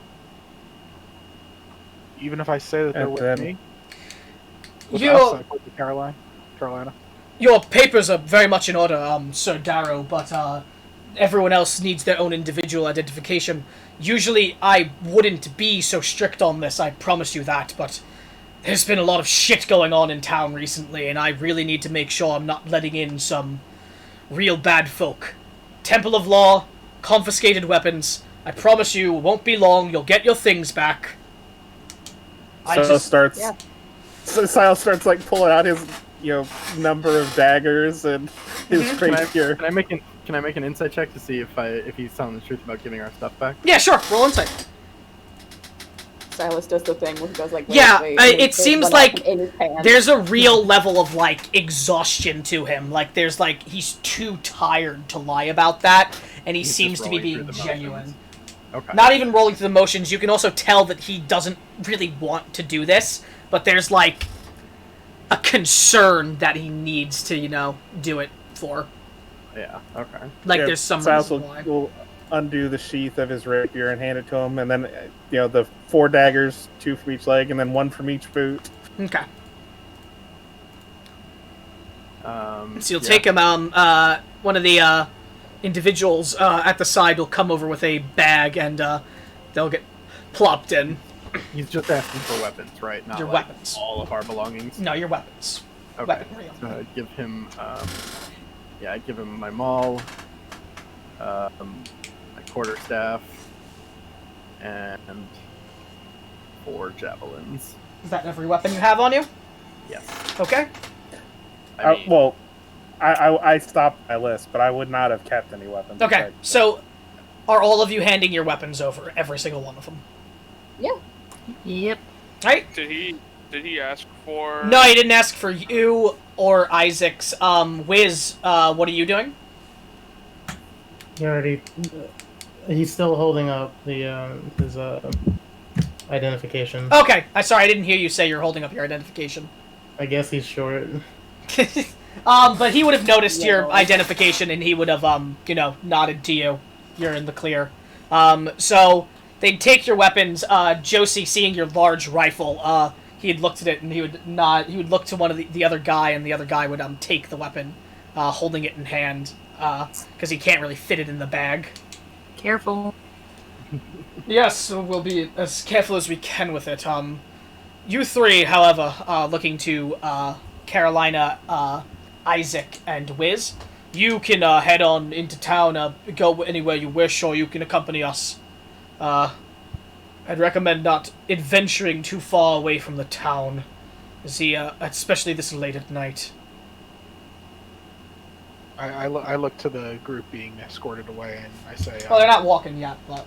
Okay. Well, yeah. I say, I suppose we'll find an inn or a tavern and meet you there. Well, if there's more than one, that could cause us to not meet anywhere. There's only one inn in the town, Sour Turkey Tavern. I can give you directions. Yes, we can meet you there. I That's a very, very useful idea, Isaac. I can give you directions and have a man escort you all to the tavern after we're done. That'd be very appreciated. Of course. Be safe. This town's seen its fair share of gloomy days recently, and please don't do anything that's going to put you on my shit list or on any of the gods' shit list. Don't have any intentions of it, sir. Good. So he would begin escorting Astrid, Beryl, Josie, and Silas. As Carolina, Isaac, and Wiz, the 3 of you, are left together alone. What do you do? I suppose we should make our way to the tavern. Yeah. Are one of the guards still there to give us direction? He gave you directions. Oh, okay. Alright, then yeah, I guess we'll head there. Okay. As you head into town. Heading toward the tavern. As you walk through the town, as you walk the streets, they are lit by these tall lampposts, like I described. Go on, sorry. Actually, no, I'll wait. Okay. And it's rather late, but you can see light coming from most of the buildings, and those are the buildings you can see in. There's a sort of disconnect. You see the guards looking around, walking around rather nervously, keeping an eye out. But individuals that you see indoors, some of them have a rather chipper demeanor to them, as if they're having a good day, rather happy those indoors as you pass by buildings if you gaze in. As you begin to approach the Sour Turkey, which is a large, square-shaped stone building, a gout of smoke coming out of a chimney, light emanating from all windows, the doors wide open. You can hear what sounds like very active merrymaking and drinking from the inside. Quick question. Arbington, does this look like a well-off town, or does it look? It looks like possibly like a little farming town, is what you can tell. It's likely what it is. I forgot to pull this with everybody. Sorry. When they got back, because I think I got everyone except for like Ben and Rogue maybe. Are you guys good with going a bit later? Since to make up for the late start, so ending at 12. Okay. Yes. So you approach the Sour Turkey Tavern. What do you do, hearing the merrymaking coming from inside and the loud noise? Well, Carolina, I don't know about you, but I could use a sit. It's been a long day of travel. What do you think, Wiz? Sure. Three of you are going to enter? Yes. Alright. As the three of you enter the active inn, we will cut over to the four, heading to the Temple of Law. Being led along the way, the guard, walking in front of you, just looking around, his eyes darting every so often as if keeping an eye out for something. As he passes by a patrol of guards, he stops you guys and stops them for a minute, looks at them, goes, "Spotted anything?" As they just go, "No, sir. Seems pretty clear for the most part." So he goes, "Good.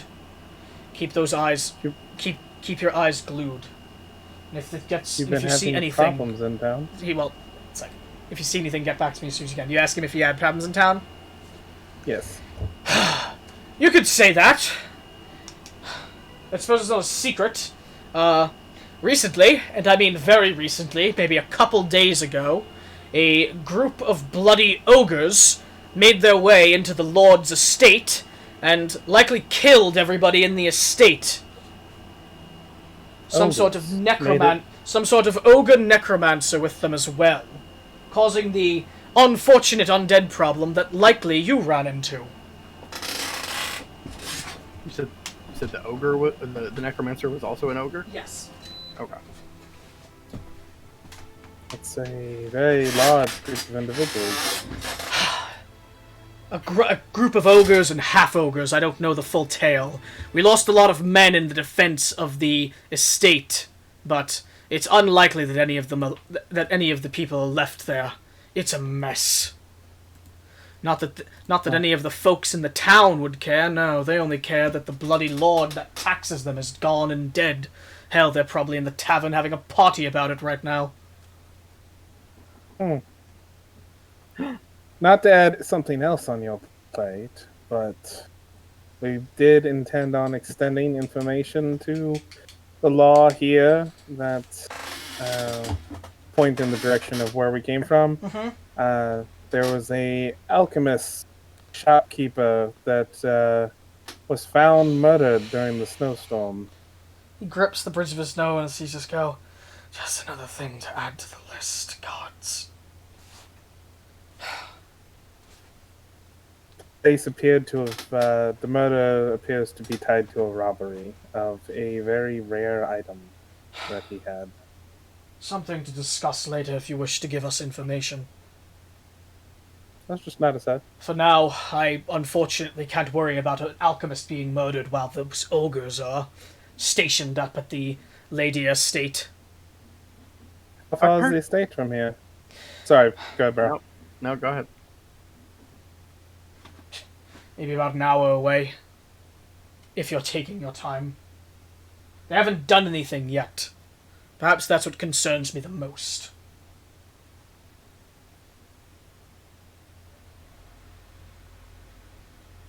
Are parties the same thing as festivals? I suppose a party is just... I suppose, yes, a festival and party are fairly similar. Probably the same, depending on who you ask. Yes, why? She just like opens up her journal, just pauses. For a Okay. second, and she goes,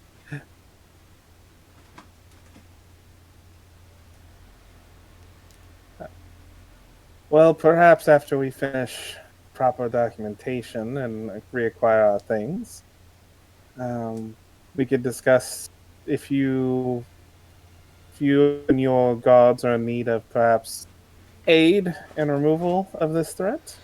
Look, if you're capable in wanting to get rid of the ogres, you can talk to the clerics at the temple. They're the ones who handle this stuff like that. I'm just one of the captains of the local guard. Are there bounty boards anywhere in town? Nothing like that. We don't do bounties or anything like that, no. Don't usually have any issues of the sort. But if you're offering yourself, I'm sure they could prepare a reward for you. We will have to visit the temple then. That's what we're doing now, at the very least. Oh, it's the same. Okay. It's the Temple of Law. That makes sense. Well, that's the one thing I forgot to say that I need to. Correction. It is not called the Temple of Order. It is the Temple of Law. That is an older version of this map that I did not make a new one. So just put that in your notes. It's not that important, but they are called Temples of Law, not Temple of Order. Okay.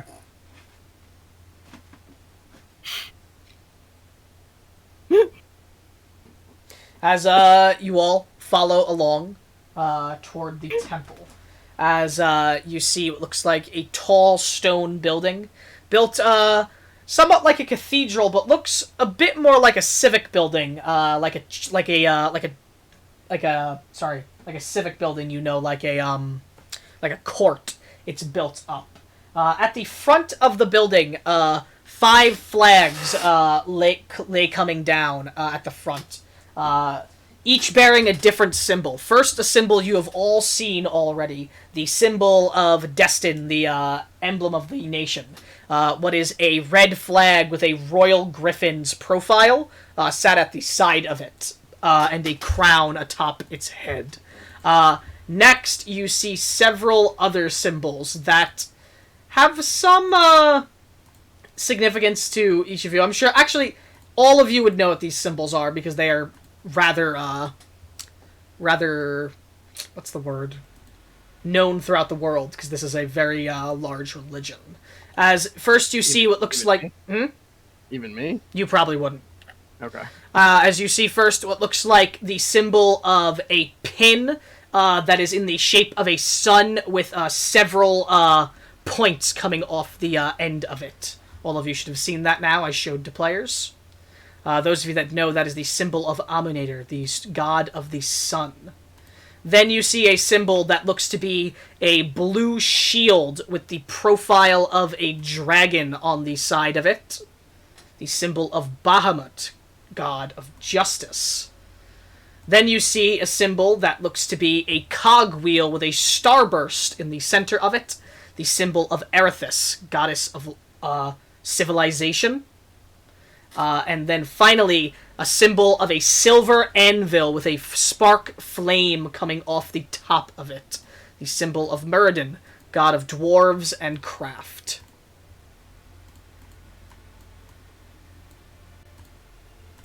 And this is on the outside of the temple? Yes, those are the 4 religious symbols on the outside of the temple, and the fifth flag, again, is the Destin flag, and it is the largest one by far. As they hang by the edge of the temple, 2 lampposts sit at the side, lighting the way rather well. As the guard captain approaches the door, knocks on it, and then the doors swing open as a individual in clergy outfit with a stone mask on walks out. As the guard goes, "Get one of the higher-ups of the church, please. Hopefully a cleric of Erithis or something of the sort.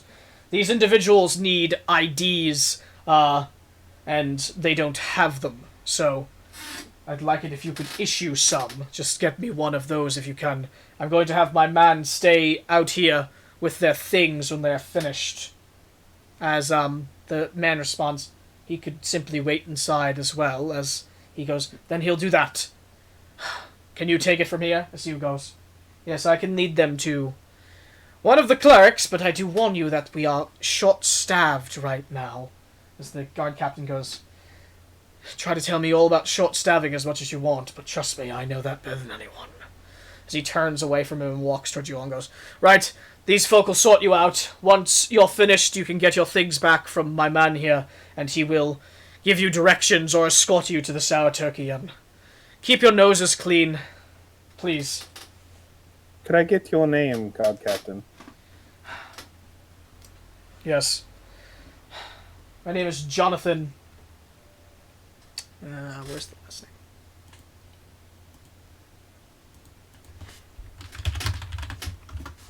Where the hell is it? Jonathan Hale.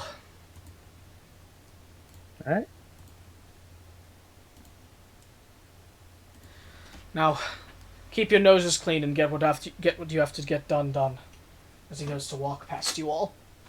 Do all from the majority of people that we've seen so far, both like through the windows of buildings or the guards themselves, like, is it diverse race-wise, or is it all pretty much human?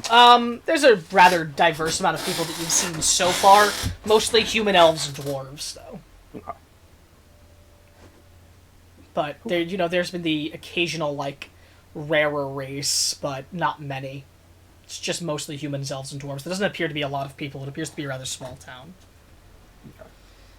As, the masked individual looks to you and goes, "Follow me this way. I will lead you to, the working representative we have here, Cleric, Harren, please." As he will lead you in. Follow. As led inside, you are led into a open, temple-like area that is set up sort of as like a mix between like a church and a courtroom, as there are pews that lead up to a altar, and the altar is sat behind what looks like a place where a judge would stand, like a judge's stand, as it is like a amalgamation between court and church. And as you're let in, there are several statues in the room. Statues that depict what you saw before, those symbols and emblems. But as well, you see the statue of what looks like a completely bronze statue of a woman, holding what looks like a basin of water. And from the basin of water, what looks like designed and painted to look like stars come pouring out into her hand, where it drips out a bit. It's all stone, but it's designed to look this way. Completely bronze, the woman, and wearing what looks like heavy armor and a short sword by her side. People can roll religion, aside from... even Beryl can roll religion. You've probably maybe heard or seen depictions of it. It would be rare in the Feywild, though. Can I do history? Yes, you can do history. Somehow, Beryl, you are aware that this is a depiction of Erithus, the god of civilization, so... Can I do history? Yes, you can do history. I bet one of the satyrs was like, "Avoid this woman at all costs." Josie, you can roll, because you may have seen it before, because there may be temples... there's probably temples where you've come from. To vintage hues. But if you also think you just wouldn't know, that's fair. I do not think she would know. Okay, then that's fair. Okay, so all of you know this is a depiction of Erithus, goddess of civilization, as she has the largest statue in the room. Additionally, there are paintings that are in the room as well that line the walls. Starting from the first painting, you see a individual that rather regal and mighty looking. A human man with white beard, long white beard, and white hair as well. He looks older, as he is dressed in rather fancy armor and is sitting regally, a crown atop his head. As under it has a numeral for the number 1, as a first, and it says the name Uthor Avalon. Then following that painting, there is a series of other paintings that continues on and on until it reaches the only other one of real note to you all as well. As you see the portrait of a woman that has a different writing underneath it. as it says Sitting Queen Anna Avalon under it. As you see what looks like a human woman with long red hair with green eyes. Sorry, not green eyes. Like brown eyes. Sat looking rather serious toward the painting while she was getting painted in chain armor. Looks rather young. Perhaps a painting that was done younger. Those of you that are from the land, so so Isaac, Carolina, sorry, you two aren't there. So Astrid, you know that the queen is likely older than that, and you know the Avalon name. The Avalons have been the ruling family of Destin for years now. Silas, you would know that as well. That was something you would have been taught. By years now, I mean from the beginning of the nation. They have been the ruling authorities. They have always been king, queen, and of Destin. And Astrid, you would know as well that the current queen, Anna Avalon, is rather popular with the people of the land. That is the portrait. Have I ever been in the same circles as them? No. You have not. Okay. Damn, she do be serious looking. There's the portrait of her. Anna with 2 N's. And Uthor is spelled correctly. As you see those coming in.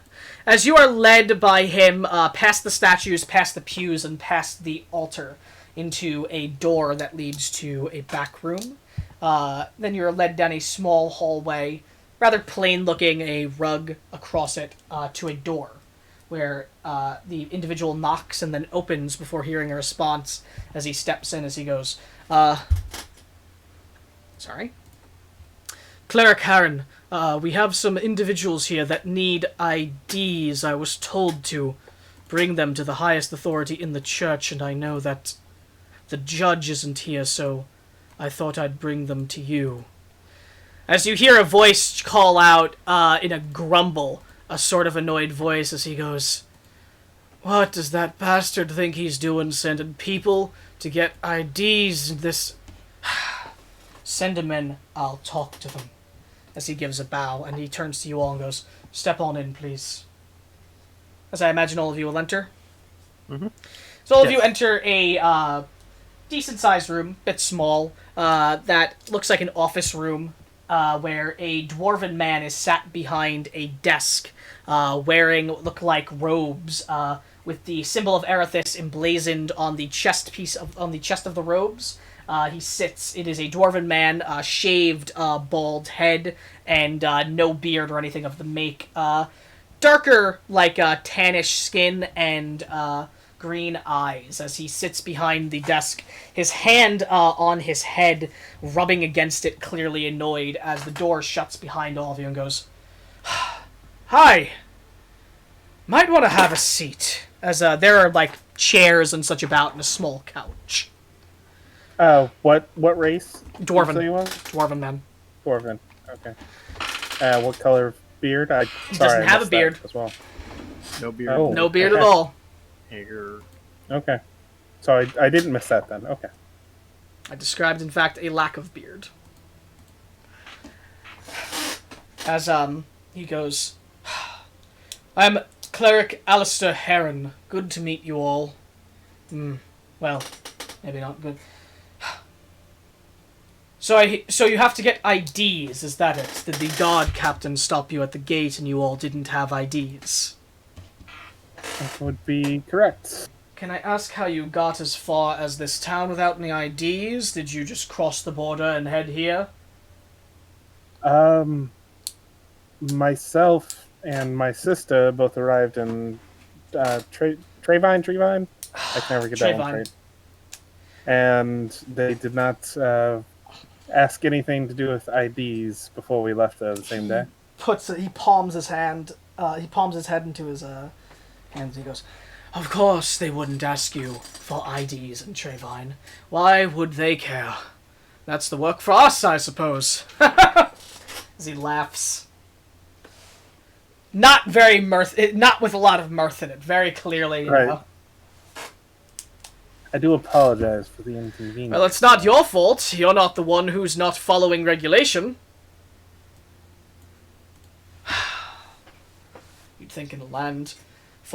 You'd think in a land with so many temples of law, they would actually do things to enforce the law here. Nonetheless, you need ID. Go ahead.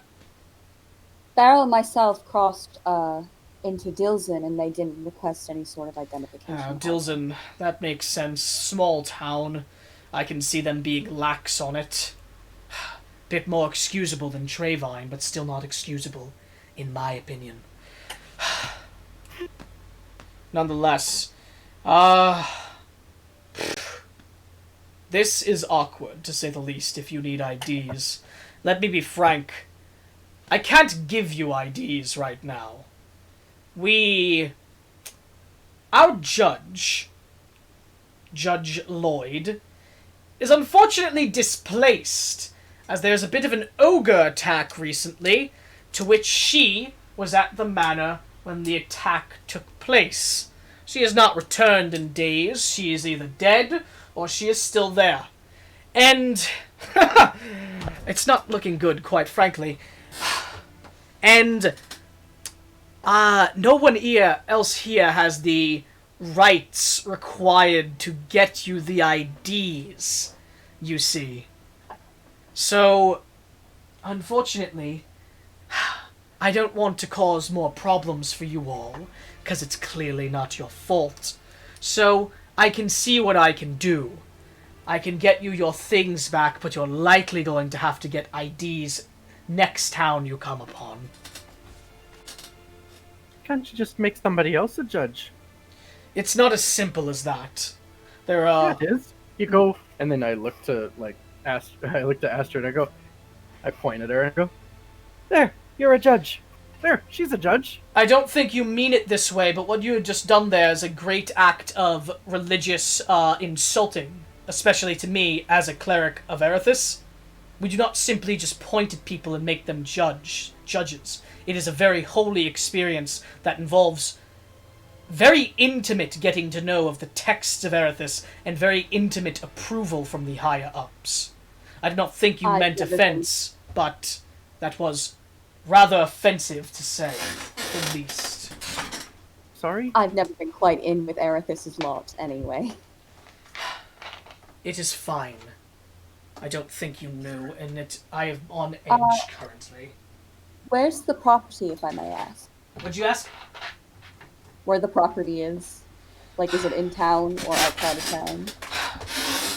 The Ladier estate is out of town. It is about an hour away, up a small hill. Very nice property. We were told to actually talk to someone at the temple about, once we had our things back, about possibly working out some sort of arrangement to take care of the ogre problem at the manor. You'd like to take care of the ogre problem? Is that the case? As he straightens up. Interesting. What was the Ladier attached to? Is the estate? You said Ladier estate? Okay. Sorry. Interesting. Well, be frank with me. How capable of individuals are you? I don't want to send people to their death. That's not the type of person I would like to be. I couldn't do that with a clear conscience. We're a fairly capable lot. There's also 3 more of us, but they had IDs, so they did not need to come. I see. We did run into and have to deal with some undead on our way here, and it was not a significant problem, I would say. He looks to the door. Seeing it closed, he nods to it as he goes, I think we could work something out.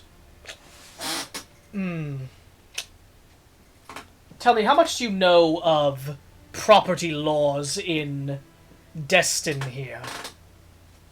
What do I know? Very little. Fair, you know absolutely nothing about it. What do I know? Nothing, Astrid. Absolutely nothing. No, I want to know. I know, less than nothing. Well, to say the least, they're very complicated. And because of our adherence to our laws, which I would never say is a downside or anything wrong, blessed be to Erithus and her wisdom. But it can lead to some complications when, for say, the owner of an estate dies, and we have to find a way to get that estate into the hands of the next proper person, considering that we would need the deed to that. Now, if you're looking to kill these ogres, we can arrange something here.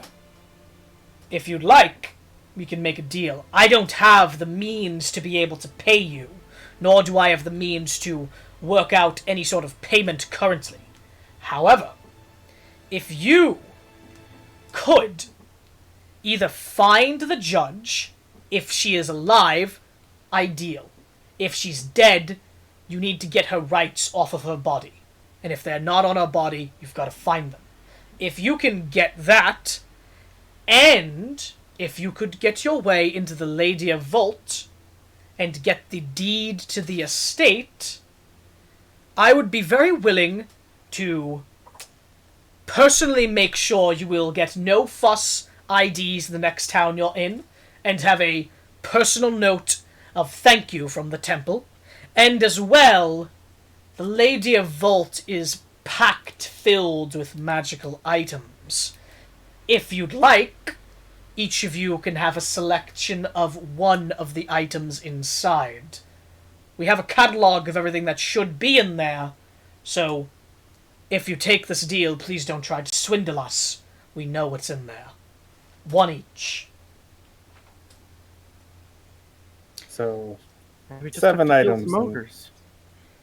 Oh, actually, sounds good. So 8 items in total then. Roll deception. Okay. It's not 8 of you. I know. Yeah, and you said we had 3 more. Yeah, it's at a disadvantage, don't worry. Said you had 3 more.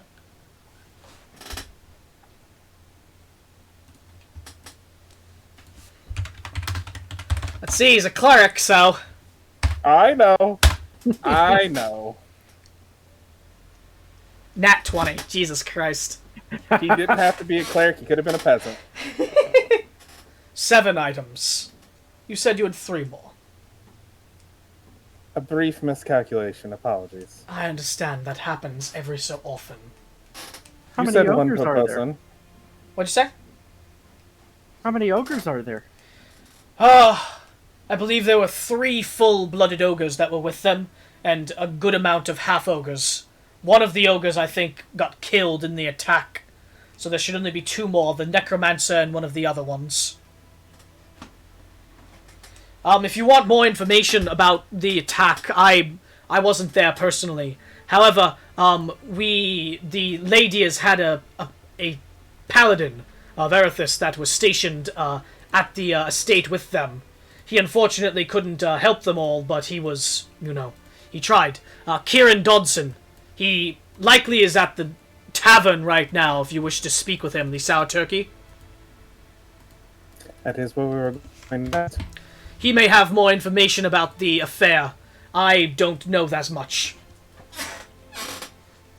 But if you're willing, simple deal.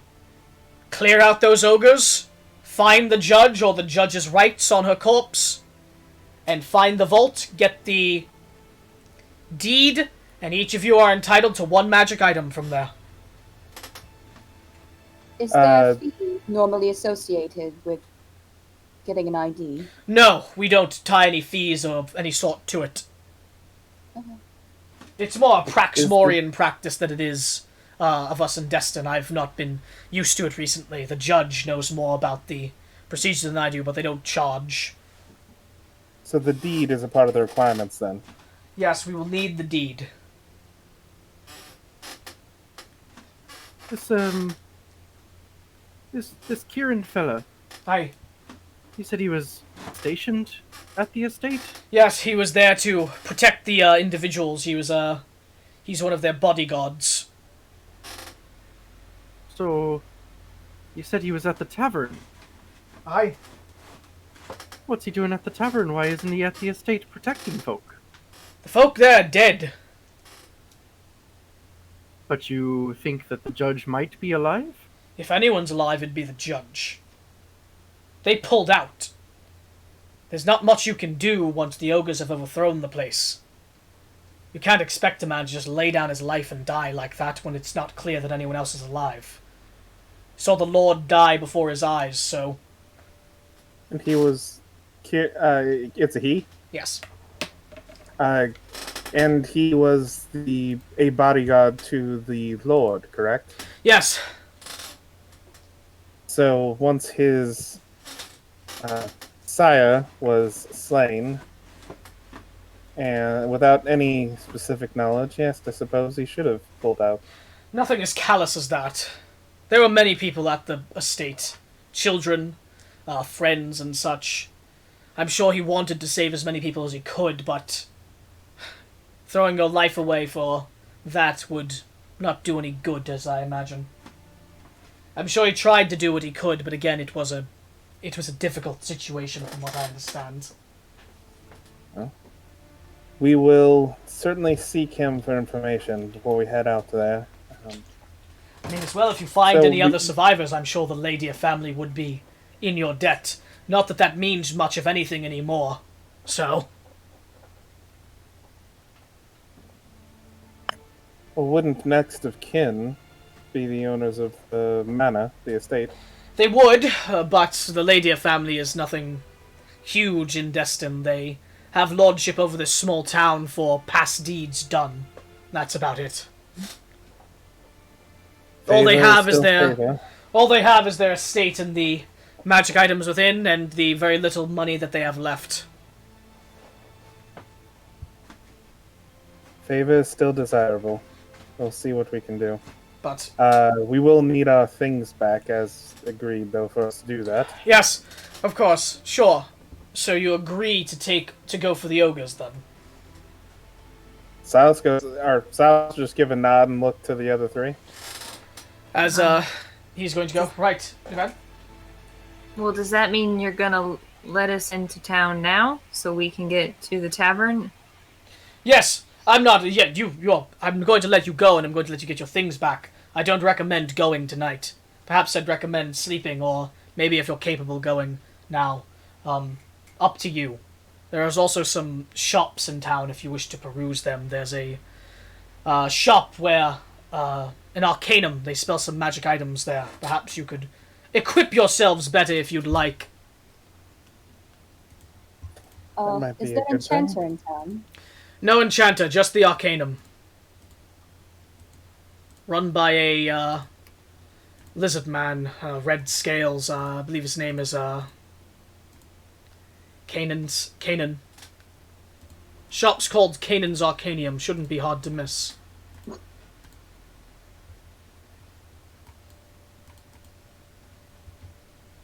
Right, well, looks like we've got to meet with the rest of our friends and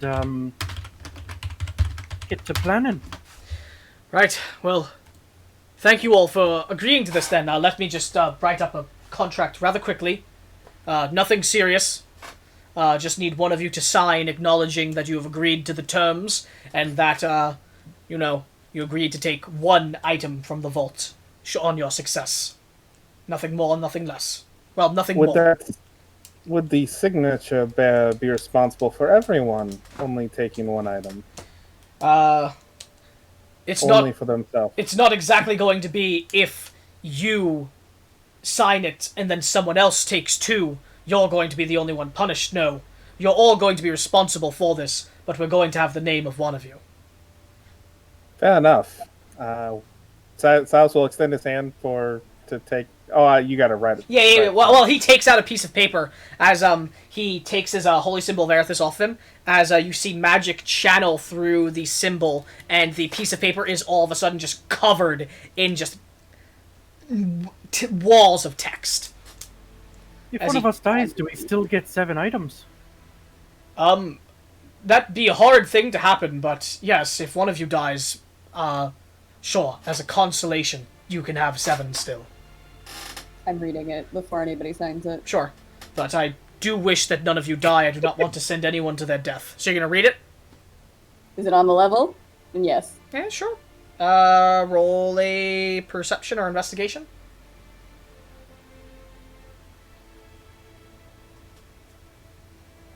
It has to be the most boring, thorough document you have ever read, but nothing is suspicious about it or, misleading. It is so abundantly straightforward and clear that it is almost, again, mind-numbing. Then Silas seemed to be the one who wanted to sign it, so she'll pass it to him. Okay. Well, He doesn't have to. You looked interested. He was going to offer it up to do it. If you offer to hand it to him, he's going to read it before he signs it, though.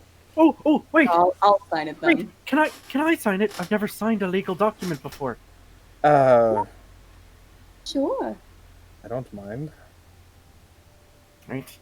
And I take the pen with two hands. Mm-hmm. Oh, God.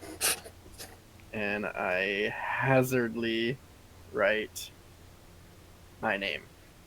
You write it legibly? Yeah. Okay. Writes it out as he looks to it and goes, Beryl, okay. As he takes his thumb and presses it against the side of it, as you see the paper glow a sort of platinumish color for a moment, and then it stops. He goes, right, contract is signed and sealed and ready, as he will slide open a piece of his desk in a drawer and put it in. You roll her in the clear. Take your time figuring out what you need to do. Kieran's at the Sour Turkey, as I said. Let the gentleman outside know Cleric Hawken allowed you to get your stuff back. Here, give him this, as he will take out a small pin that is the emblem of Erithus and hand it to one of you. Though whoever will take it. Silas very quickly grab it. Okay. So he goes, right. Oh, it's a grab game now, huh? Right, thank you again, and good luck. Be safe. If you need any more information, we are here, and we have what we have, but we don't have much.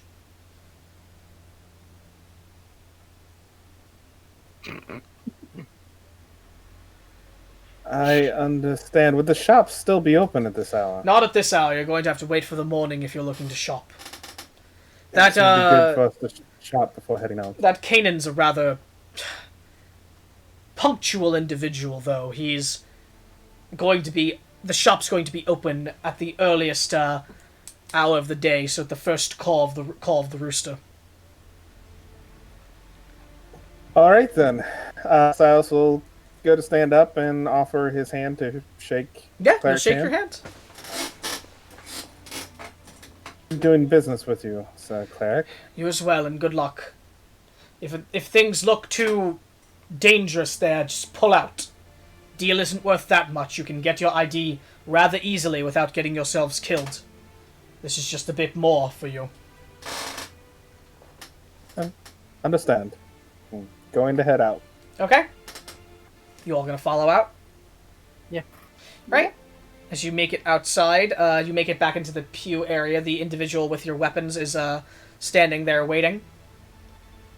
I'll offer him the symbol. Sees it? Thing. So he goes, the cleric said to return our things. right. Here you are then. As he would offer each of you your things back. Weapons, please. As all of you would get all of your stuff back.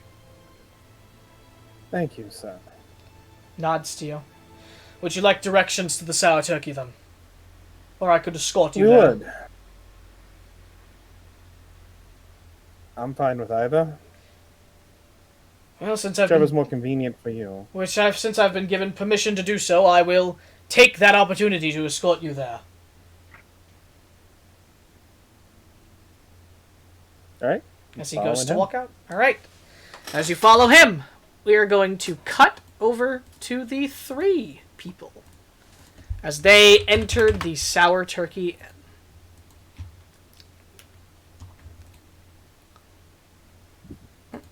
Inn. Here we go, boys. Here comes this playlist. Don't think I've used this one yet. It's the Chicken Run soundtrack. Hope so. As you enter the tavern, Wiz, Isaac, and Carolina. As you step in through the door, the first thing you hear is the sound of blasting music as a elven man, his shirt just a bit unbuttoned, rather drunk looking, sits atop stands atop a table, blasting away at a lute as music fills the room. Peasant folk and work folk alike throughout the room, celebrating, it looks like, drinking, making merry, eating, all around the room. As you see, it is rather mobbed, barmaids giving folk what they can as they move about, a rather jovial atmosphere. As the only indication away from this jovial atmosphere is a single individual, a human, maybe half-elven man, you can't tell, his hair covers his ear, sat at a table alone near the side, closest to the back of the tavern, his head down on the table, a mug of ale right next to it as he's just laying down on the table, but clearly awake. That's the only indication of anything aside from this jovial atmosphere, as everything else is packed tables, people singing about, dancing about, and enjoying the atmosphere. As what do you all do? I'll show you a picture of the individual, though.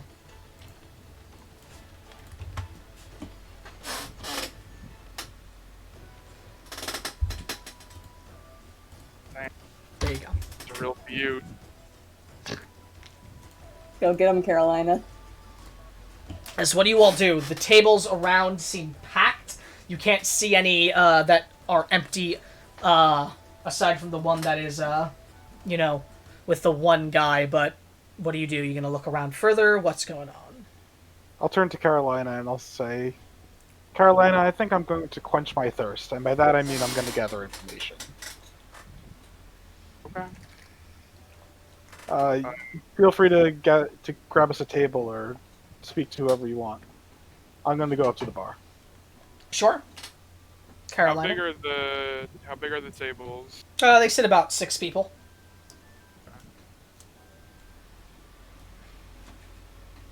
And there's only one table that's fairly empty, and it's the one with the one guy, right? Are you gonna look further for any ones that are more empty? Yeah, if there are any perception. tables there.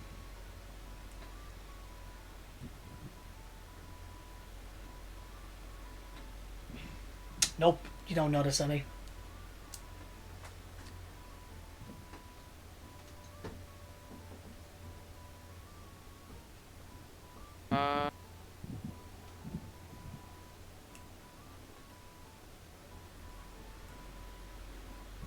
I guess I'll head. All the tables around the guy who's just by himself. Are any of them all of them are like full? Yes. I You guess did not then I'll spot head- any that were not full. I guess I'll head to the bar too with Isaac.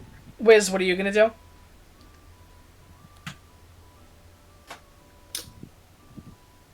He walks up to the counter. Hey, barkeep. Okay, so all of you are approaching the counter. Okay. So all 3 of you approach the counter, and you call out to the barkeep, Wiz. So he looks and then looks down to you, as it is a elven man, short brown hair, pointed ears, with dark brown skin, clearly possibly a wood elf, as he looks out to you and goes, yes, can I help you? Yeah. How much for the night? Sorry, what'd you say? How much for 7 rooms for the night? Sorry, blasted music very loud. Let me, as he goes up close to you, goes, did you say 7 rooms for the night? 7. Yeah, sure. 7 rooms for the night. That's going to be about 2 silver each. Okay. So 14 silver. Okay. And he hands him the money. Okay, 14 silver. Mm-hmm. Right, he takes it. He goes, right, get you the keys very quickly. As he will, walk over to the back of the bar and then go through a door. As he disappears from sight for a moment.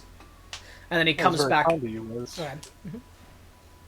You didn't need to pay for all of our rooms. It was nice of you, thank you. You're both welcome. I'll owe you one. Don't worry about it.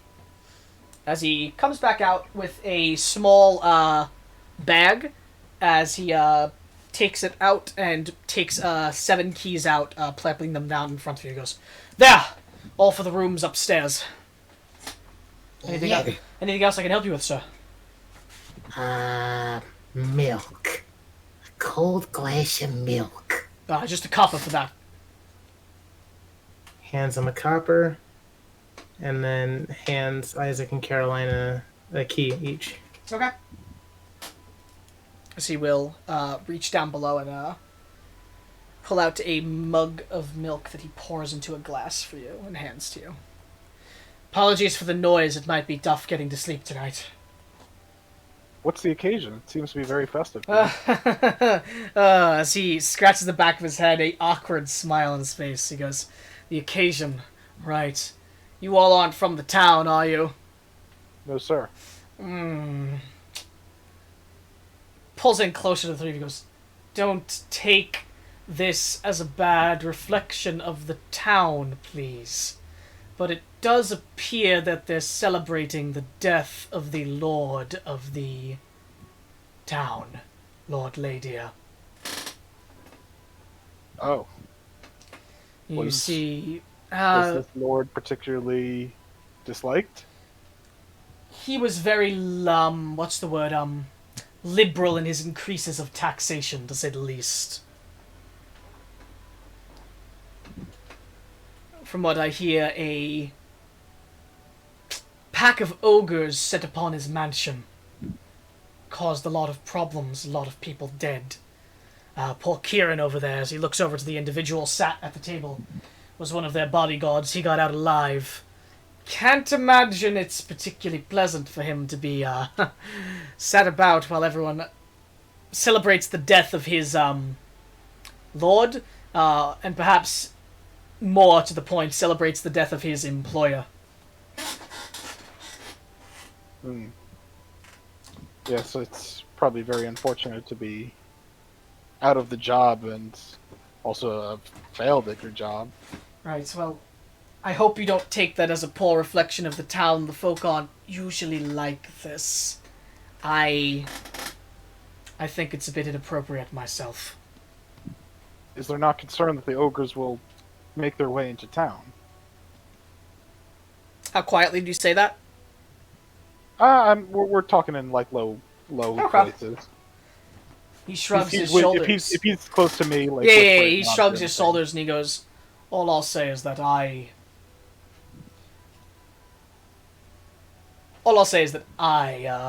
have made some backup plans to take vacation soon."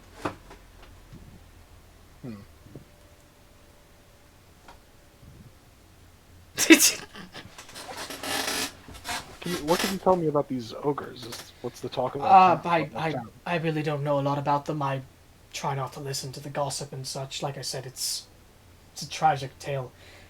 I suppose if you really wanted information, you could ask Kieran.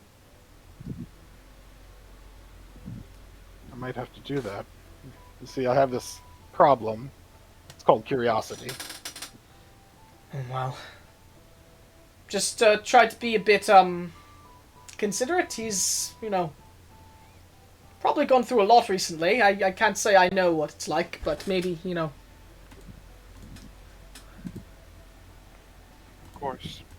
Can I get the rest of you anything else? I know your friend here got a drink for any of you. Just a water, please. Of course, just a single copper. Can I get 2 ales? Sure, 4 silver. Sorry, not 4 silver. Sorry, 2 silver. No. 4 copper. Jake, because we never, well, I mean, I at least Zod never messed with gold or copper. What's the conversion for 1 gold to copper? 10 silver is 1 gold. 100 copper is 1 gold. Understood. So can I just assume that he breaks my change? So, are you breaking 1 gold coin? Yeah. To 100 copper? Yeah. Okay, so you have 100 copper. Okay, cool. And I pay him. Then I guess We I don't would do Electrum here. No, fuck that shit. Fuck that. I guess I would do the same for silver. Okay, so you get 10 silver. And it was 4 silver. No, it's 4 copper actually. So you're gonna do the same for copper then? Yeah, then I would. So you have 100 copper. You lose 1 gold, get 100 copper.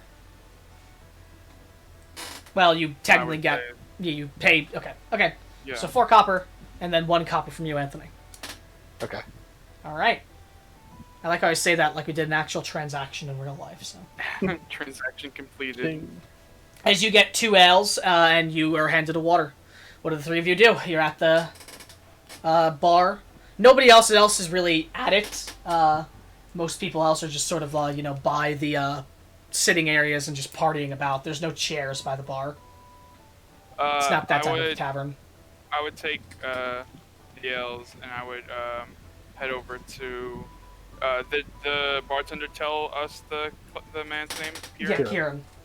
Okay, so then I would head over to Kieran's table. All right. The rest of you following along with him, or what are you doing? Yeah, I just say, let's try not to ruin this man's night any further. Wiz? That's a good idea. Yeah, he'll follow. Okay.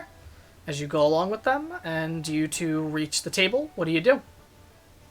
I would, his head's, like, laying down on the table, right? Yeah, he's laid down on the table. I would go up to him, I would go, need another drink? He looks up to you, and he's had his head laid on the table flat on his face. As he is up, you see a red mark on his forehead. As he looks up to you, as he goes, with a fairly sobered expression, as he goes, afraid they don't do much for me, friend. As he sits back in the back of his chair and rubs his forehead, looks to the empty mug of ale. Perks of being a paladin, I suppose. Well, here's another one on me. Seem fairly out of place with everyone celebrating here. Oh yes, I'm certainly not one to partake in the merrymaking of the town celebrating the death of a man, as he calls out, as one of the individuals dancing about the room goes, "Aye, Kieran, come on, lighten up, will you? You know that your lord was a piece of shit, always charging us more for just the simple work we're trying to do." So he goes, "Whether he be a piece of shit or not, there are plenty of people there that weren't. Might I remind you that he had 3 children, all of which were very young. Oldest was 12, Mind you of that." As the man gets a sour expression on his face, he goes, "Look, nobody's celebrating the death of those kids, but we just can't help being a bit happy that we're not going to get robbed by the man anymore." As Kieran, clearly a bit annoyed, his eye twitches, he says something, he goes, "Really? Okay. Well, how about I ask you this, and I ask all of you this. When the ogres are done picking at the bones of the children and at my scumbag lord, where do you think they're gonna go next?" The music stops at that. And a look of concern fills the people's faces before the bar atop the table just laughs it off, goes, "Oh, nothing, ignore him, let's continue on," as he just starts playing the music again, but there's a bit of an air of concern that fills the room a bit more than after that, as he rolls his eyes and just goes, "The folk here are a bit simple, celebrating both the death of a man, while not saying that they're celebrating the death of his family, also not acknowledging that they're likely next on the menu." You make a valid point, my friend. Oh, go ahead. Sorry, Wiz. Yeah, go ahead, Rogue. No, you're good. Continue. That's all I had to say. That he makes a valid point. Yes, I heard from the guards entering the town that there was an ogre attack, and I heard just from the bartender about what happened. Yes. It was, Unpleasant, to say the least. But sorry, my manners. Kieran Dodson, I don't recognize you all from the town, and you're not celebrating the death of the Lord, so I figure you're not from here. Outsiders. My name's Carolina. Isaac, pleasure to meet you. They call me Wiz. Good to meet the three of you. If you'd like to have a seat, please join me. It'd be some welcome change from the, well, fools of the bar currently. I'll sit down and I'll like pass over the ale I got for him. So take a sip of it. Wayne still goes, still does nothing. As he sets it down. Do you mind me asking if you were there when the attack happened? Yes, I was certainly there. Watched my dear Lord Ladir get his head bitten off by an ogre.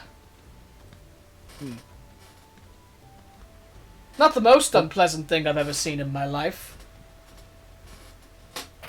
But rather unpleasant still. I don't envy you in that respect. I don't envy the man who got his head bit off. He takes a sip of the ale. Was it an ambush, or...? They must have been planning for a while. I know it sounds strange to say with them being ogres and all, but they set upon the estate rather quickly and rather intelligently, quite honestly. It appeared to be some sort of ambush, yes. We didn't have a lot of guard on site.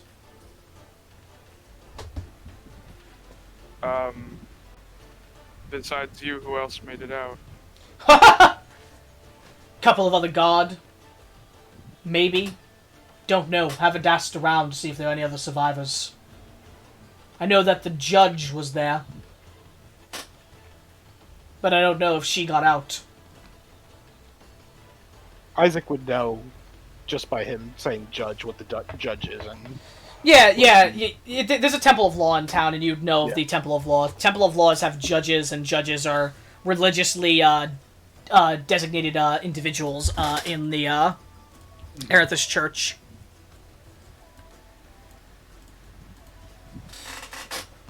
Have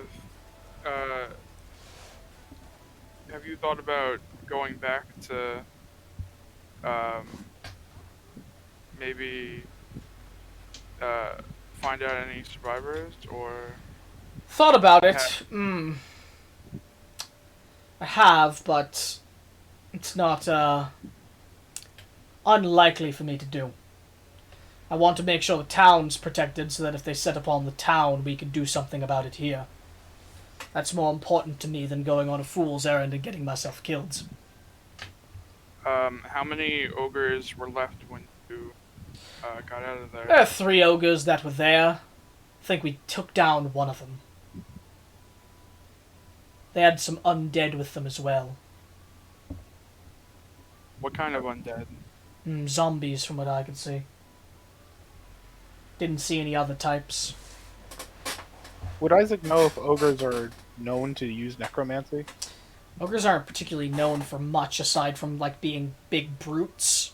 Yeah. But roll history. You'd know that ogres, like any other race, can perform magic and can do magic. But you don't. They're not particularly known for it. Are you saying that the ogre was a necromancer? Seemed like it, yes. It's very interesting and disconcerting. Well, yeah. It was certainly not easy to deal with, I'll tell you that much.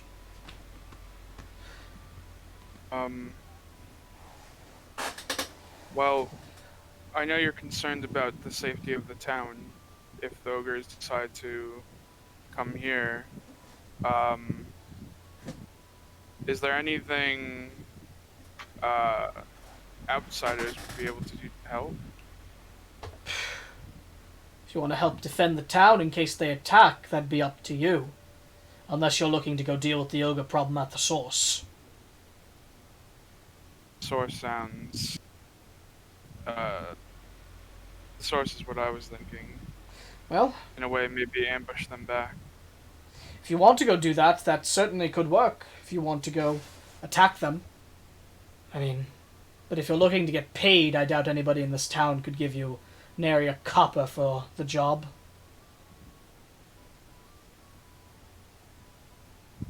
Carolina, don't take this the wrong way, but you don't seem like the kind of woman who works for free. I will say, if you're able to find the key and get in, there is a rather full vault that is stocked full of magical items and such. Well, now you have my attention. And what about anything else in the state? I'm sure there are other items of value in the estate as well. So, if we were to take care of the ogres, is it safe to say that some things in the estate are safe to take? Well, I suppose you'd have to ask Lord Ladia for that, and unfortunately, he's not in a position where he can really talk to anybody.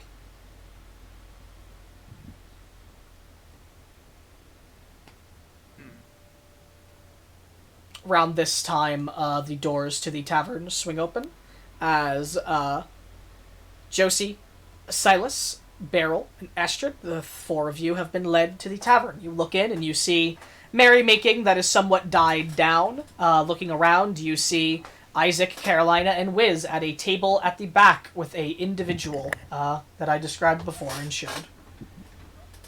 Before they, come over to us, I would say I would have to talk to the other associates that I'm with, but I'm sure there's something that we can work up to take care of the problem. That would be mighty noble of you if you did. It would certainly solve one problem from happening before it reached here. Mm-hmm. And again, that vault. You'd find some rather interesting things in there. And you said that there, a judge was there too, that you're not sure if she's... Yes, dead or Judge alive? Madeline Lloyd. Yeah.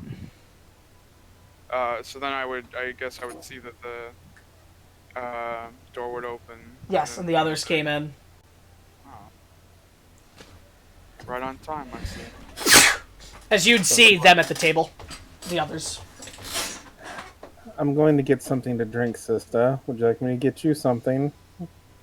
Yes. Wine or water? Water. You know, nod his head and head over. I assume Jake, we see them sitting at the table. Yes.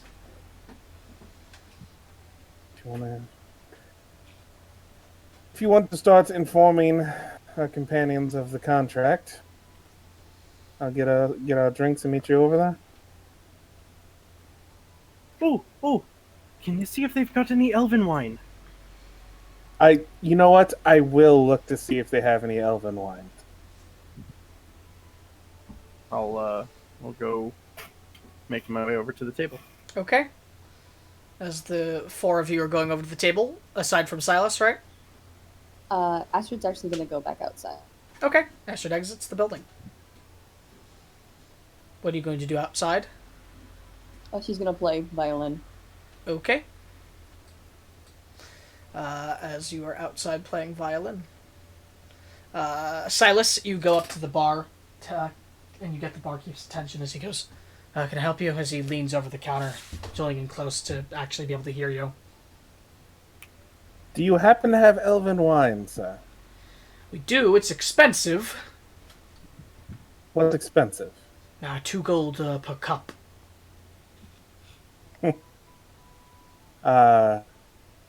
So I'll have one cheap wine, sweet, not dry. How cheap are you looking?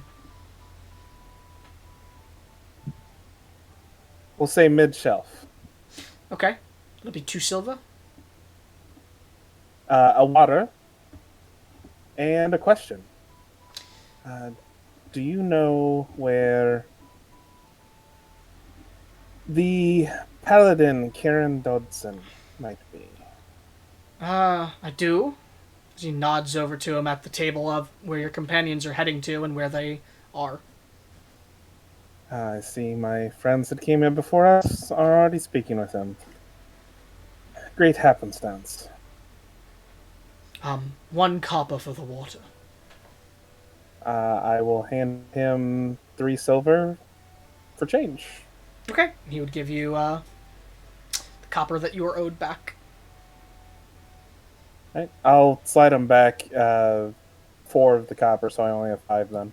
So he nods to you and goes, "Thank you for that then, sir." You're quite welcome. Pick up the 2 drinks and head over towards the table. Okay. So back to the table, this before you get there. Beryl, Josie, the 2 of you approach. Hi, everyone. Hello. Did you end up figuring out the ID situation? Yes, we're gonna fight some ogres. How about This wouldn't that? be at an estate, would it? What? Yeah. How'd you know? I turn to Kieran and I go, "Well, Kieran, my friend, looks like your answer just rolled into town." Yes. I suppose there are some coincidences left in the world, as he takes a sip from his mug. Is this Kieran Dodson? That's the name, yes. Good to meet you. I take his hand and shake it. Shakes your hand. Really strong grip. I give the same amount of pressure. What's your strength score? 20, sir. Okay, you do. I think you do. Yeah, Does you that do. mean y'all managed to make the same deal that we did? Well, we were in the process of making a deal. There was no coin exchanged or anything like that. We were just gathering information. I can't say I can make a deal, anything like that. I can't pay anyone anything. I can only give information. Oh, we spoke to the cleric at the law building. There certainly are clerics there. So it would make sense if you spoke to one. Let me guess, he cut you some sort of deal, likely asking for the deed to the estate. He did. Yes, that does sound like one of them. I got to sign some papers. By the way, his armor has a symbol of Erithus emblazoned on the shoulder pad of it.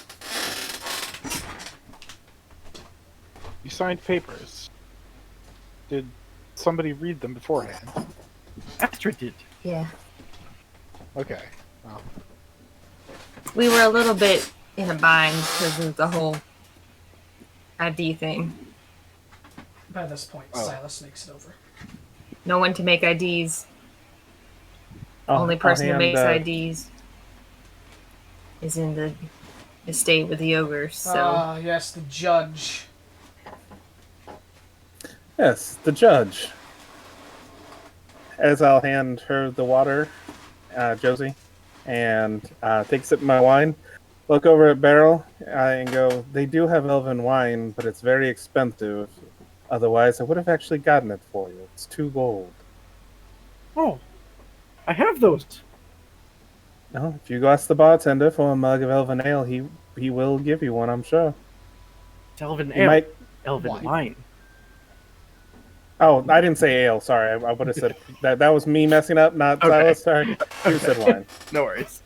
Yeah, and I would recommend at least making a small tip if you're buying such an expensive beverage. Small tip. Right. Less than a silver, up to a silver, like half a silver to a silver at least. And she's like holding 2 gold pieces in her hands, like. You know what? And I'm gonna just give. I can do it. I can do it. Oh, okay. And I put back the money. briskly make my way to the bar. How tall is Beryl? She's pretty tall. She is 6'2". How tall is Silas? Shorter than that. 5'11". As he takes a sip from his ale, he just winces and looks down at it and shakes his head again and goes, I've never seen someone that much taller than another get parented around by the other. Barrel's new to things here. And by here, I mean... The bigger here, I can tell. Yes. Has that air about her. So, the deal that we have is to take care of the ogres, clear all of them out, including the half-ogres, to find the judge, should she be living, should she not, find... I don't know why even bother downsetting my note. Her rights. Yeah, should she not be alive, her rights, and find the deed. Should we do all of this, we are all welcome to one magical item apiece from the vaults. Generous offer.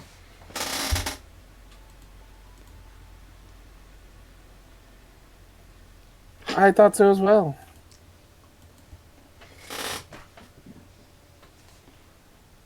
Did, Something tantalizing about the items are just looking to do good.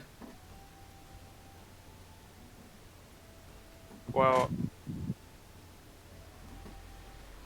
I don't generally do things without some sort of compensation, be it a favor of note or item or coin.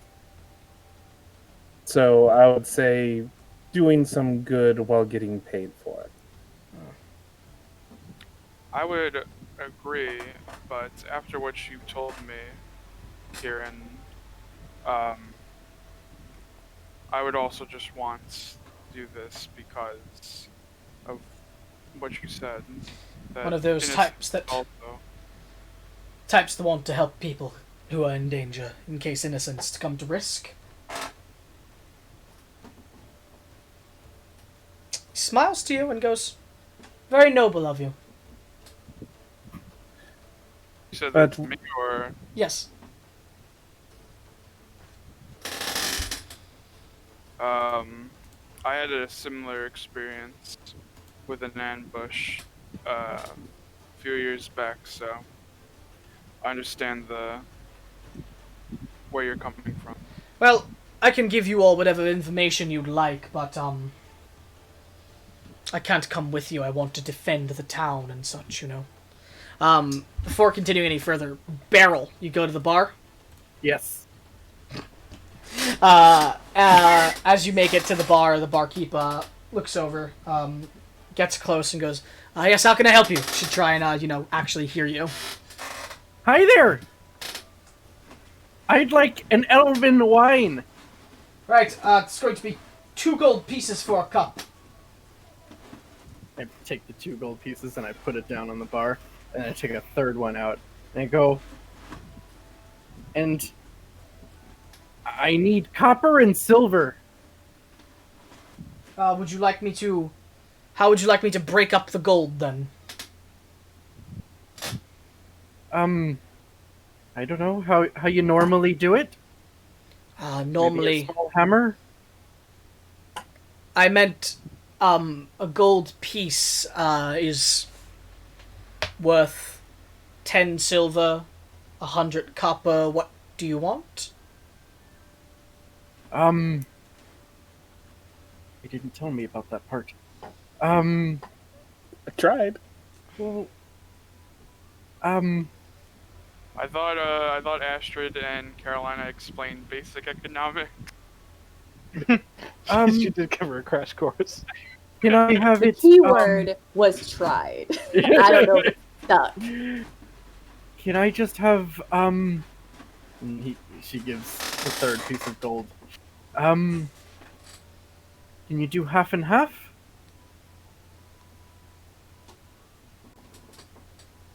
It's me doing math in my head right now. 10 silver and 100 copper. 5 silver and 50 copper. Yes. I could do that, yes. So he would give you 5 silver and 50 copper. Okay. And he would pour you a glass of elven wine. It is a very red wine as it pours into the cup. I would give him 1 piece of silver. So you'd nod to you and go, "Thank you for that, ma'am." And I'd take a small sip really quick at the bar. It's very sweet. And I take it with both hands and I go, "Thank you very much, sir." And I Nods turn to you. around and I go back to the Okay. table. As Beryl, you'll make it back to the table in a bit. As back at the table, Astrid, are you doing anything outside still, or are you just playing? She's just playing to the moon. Okay. As back at the table. Very good. Aye, I'm sure it is. So what do you all do? Kieran, we were hoping to acquire some information on logistics of the situation. I'll tell you what I can. What remains of the enemy and where they may be. I can tell you I wasn't counting how many of them there were when I, was fighting. But as I said before, there were 3 ogres. One of them is dead. A couple of zombies that were with them as well. And a bunch of half-ogres. At least about 9 of them.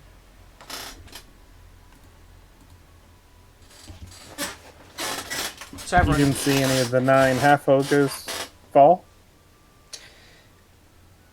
like I said, I wasn't very focused on that. I may have seen 1 No, or 2 get cut down, but... I understand. I'm not asking for any reason other than just to be as aware as possible. I'm just letting you know. Most people... Is the ogre that was felled the necromancer, or one Certainly of the not.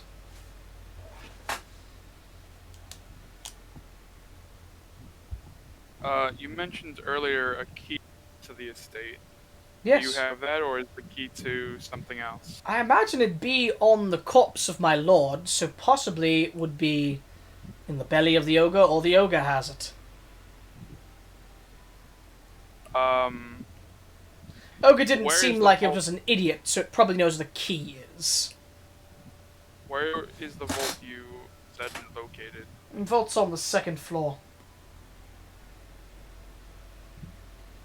How many floors in total are there? 2. Not a large estate. Does this place have a back door or a cellar, someplace that we could maybe slip in unnoticed?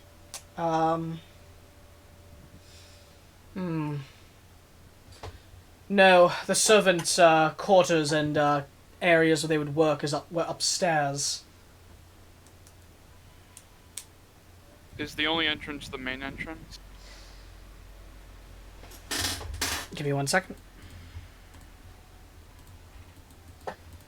Well, there was a window that was caved in by the ogres at the side of the estate. And a wall at the back of the garden that was caved in. Aside from that, not a lot of entrances to it, no. Only the 2 at the front. It's not a very large estate, as I said. The ladies were not exactly the most wealthy people.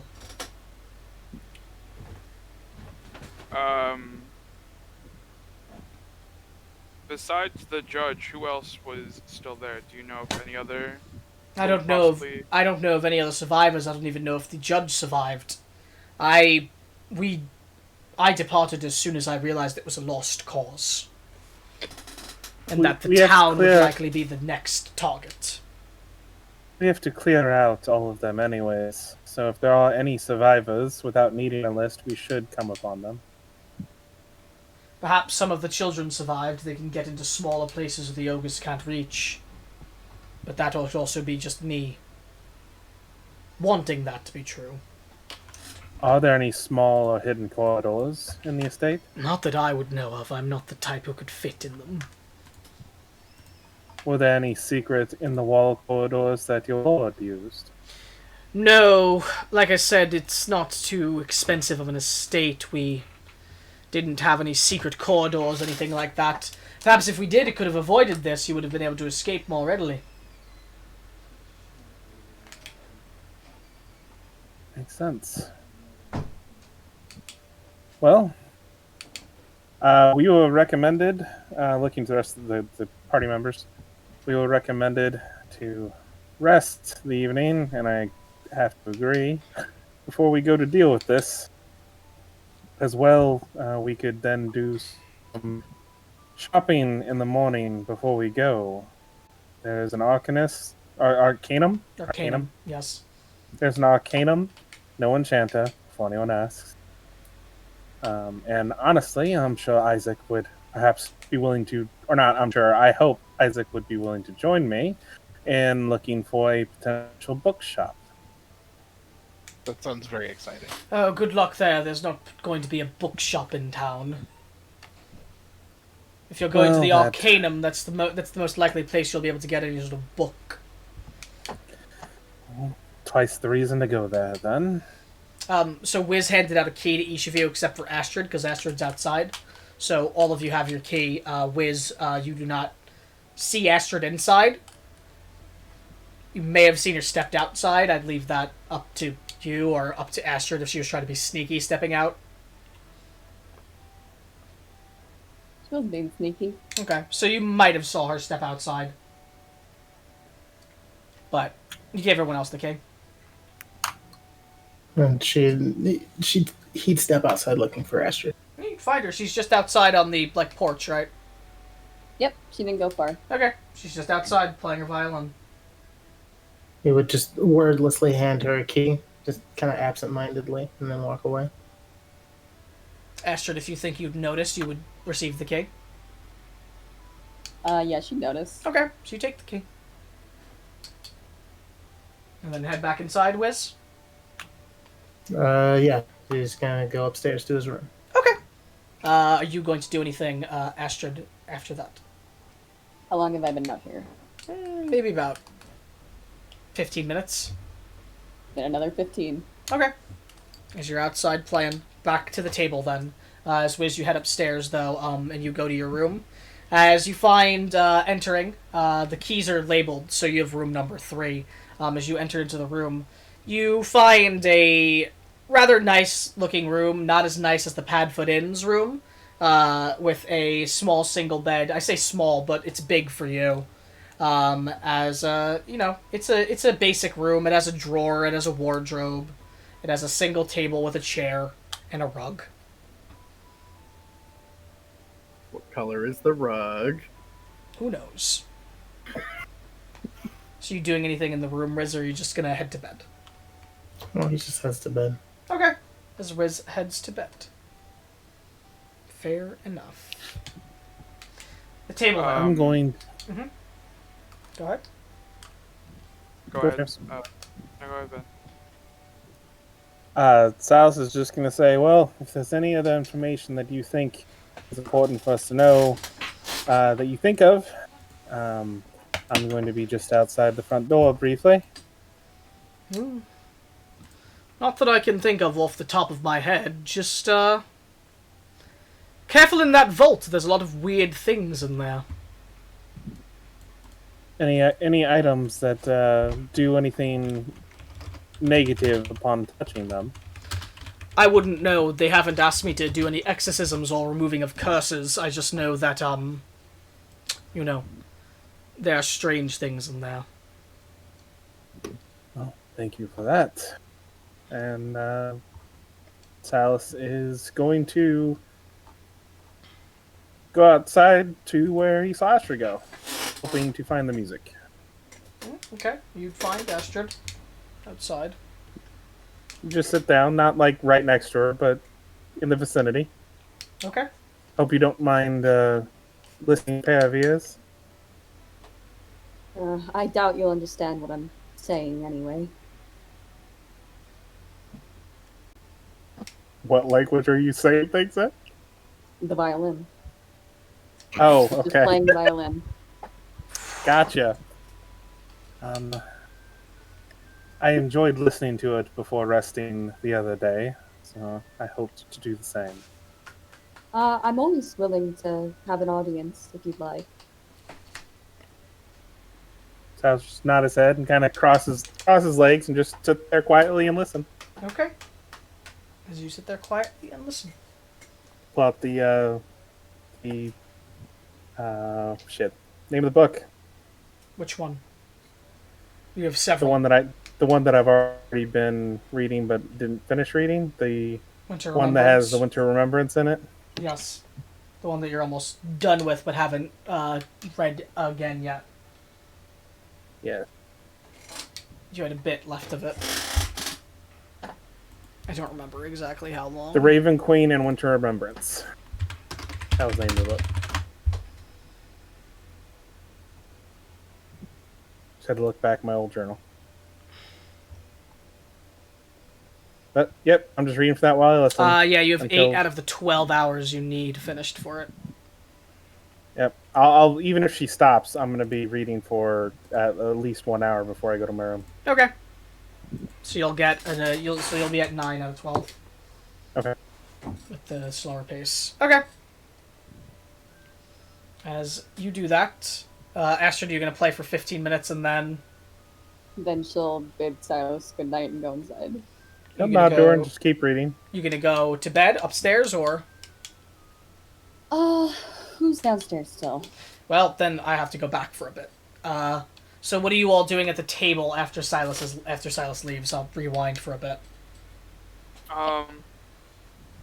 Just drinking. I would, I'd be drinking and talking with Kieran. Where would I be able to find you once everything is done? I'm staying here. I used to stay at the estate, but, well, you know. So are you actually just talking with him through the entire time you're here? I guess I would talk to him a little more, like find out some more information. Just like Sure. nothing like big, just like roll an insight check as you're speaking with him.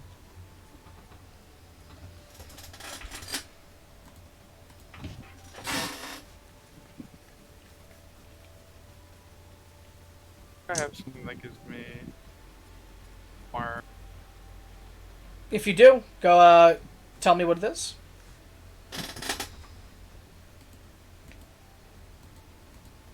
You may have something related to persuasion. From your trait, at the very least. Yeah, no, I can use my charisma instead of intelligence, so instead of a 9, it's a 10. Okay. Well, you talk to him, and it mostly seems normal, but it's odd. Maybe it's, shock or grief, but there's almost a very slight, very, very slight, what's the word? Apathy towards the situation that he seems to have. Like I said, it seems like it's very slight, and you only catch it about once, but you're not sure. It could be shock. You know, sometimes people react that way to things like that.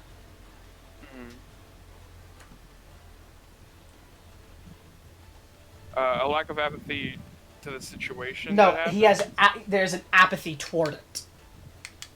As an apathy being like he just doesn't really care. For a moment, you believe you find that for a moment. But he doesn't care about what happened, or just in general. Doesn't seem to care about the situation. Doesn't, you know? Apathy is more defined as is like an indifference. Yeah. No, I know that I was confused on so what things happen and he's indifferent about them at this point. Yeah. Like I said, it seems like a cold cold indifference. Like, again, you attribute it that it could possibly just be grief, or not grief, shock.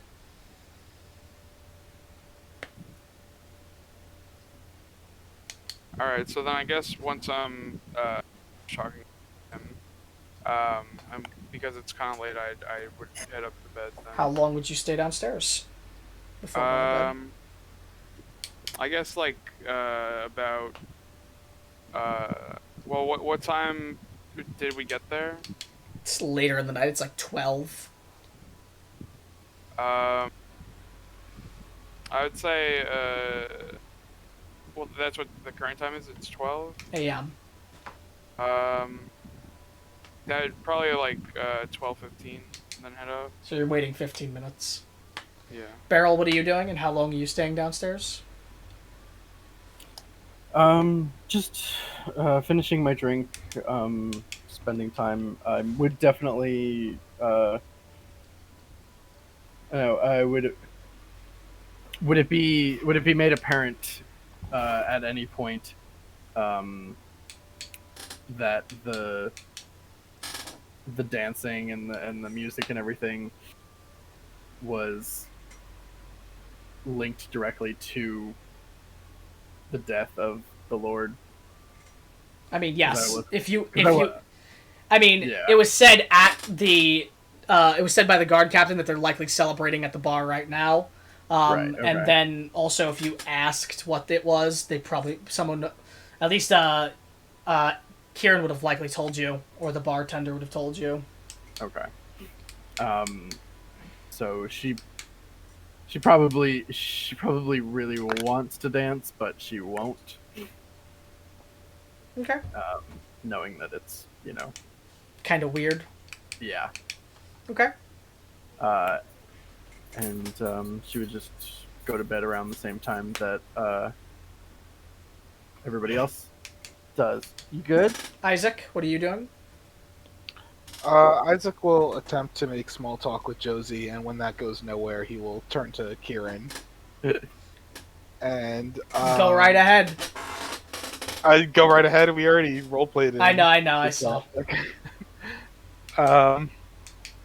But he'll say to Kieran, Kieran, there's just one thing that's kind of bothering me. Hi. And I think it's good information to have in case things go south when we go up to the estate. But how exactly did you escape? I ran.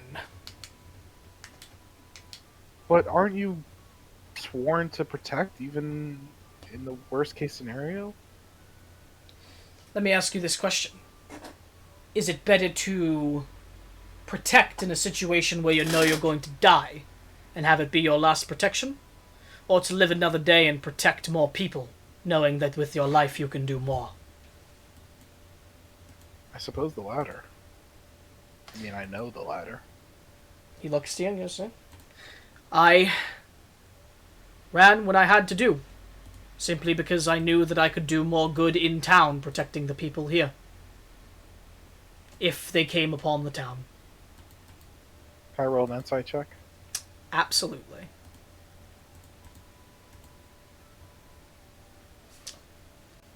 He's hard to read, but he's not giving you any reason to believe he's lying.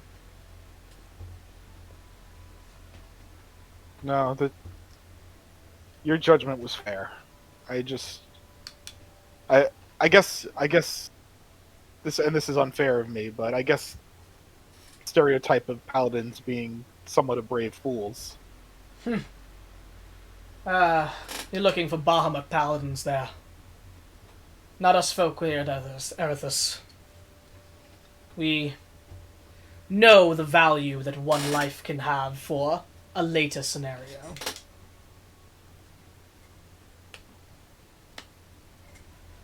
Well, you'll receive no judgment from me. He nods to you. Right. I believe it's time for me to turn in. And he says that with a little bit of dread. You could hear that in his voice. I'll give that to you guys. When he says turn in.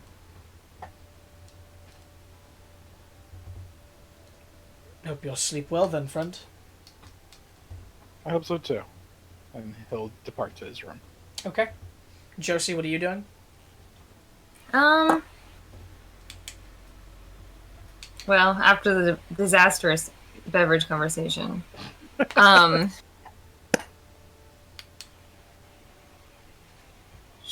Yeah. You're doing great. She'll just sit and sort of take in the surroundings. Okay, how long are you sitting? 45 minutes? Okay, so, Astrid, when you make your way back in, Beryl, and Carolina and Josie are still at the table. Okay, she will go to the bar and ask for tea if they have it, and if lemon in it, but they don't, just tea. They would... Would they have tea? Yeah, they'd have tea. Okay, you'd be charged the 3 copper. Okay. Then she goes sit down with the group. Okay. And are you all just going to sit down for a bit and then eventually go to bed? Are you talking about anything?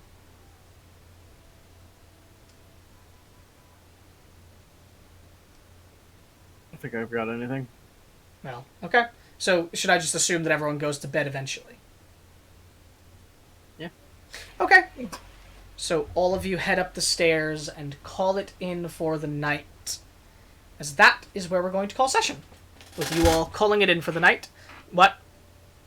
After finishing the first hour outside, he would see how close he is to the end and just finish reading before going to sleep in his room. Okay. Okay. Alright. So you'd finish your book. As the book would be finished, you'd gain what you get that I said you'd get from doing it. Okay. Everyone heads to bed, though, as that is where we're going to call session. Next week, we will pick up in the morning with you all arising and continuing on. As that's the session. I hope you all had fun. As next week, we will continue on this humble adventure and possibly run into some ogres. Woohoo! So, can we assume that we received a long rest? Yeah, you're going to get a long rest. All of you get a long rest. Alright. Yes. So all of you assume long rest and give yourselves stuff for the long rest. Hope you all had fun. Thank you for coming. Next week we'll be back. Same bat time, same bat channel, you know. I will be back in a moment. I'm going to say goodbye to the stream. Goodbye, stream. Bye, stream. You guys can say goodbye if you too want late. to. No, I'm still here. Bye. Bye-bye. Okay. Now I'm going to go say goodbye to the stream. Okay. Hello. It's me. Just me. Not as exciting. I know. Thank you for watching along, those of you that did. If you had a good time doing so, make sure to hop on by next week to see where this adventure continues and what goes on, as we will continue on seeing them possibly encounter some ogres and such. Thanks for watching, and have a good night.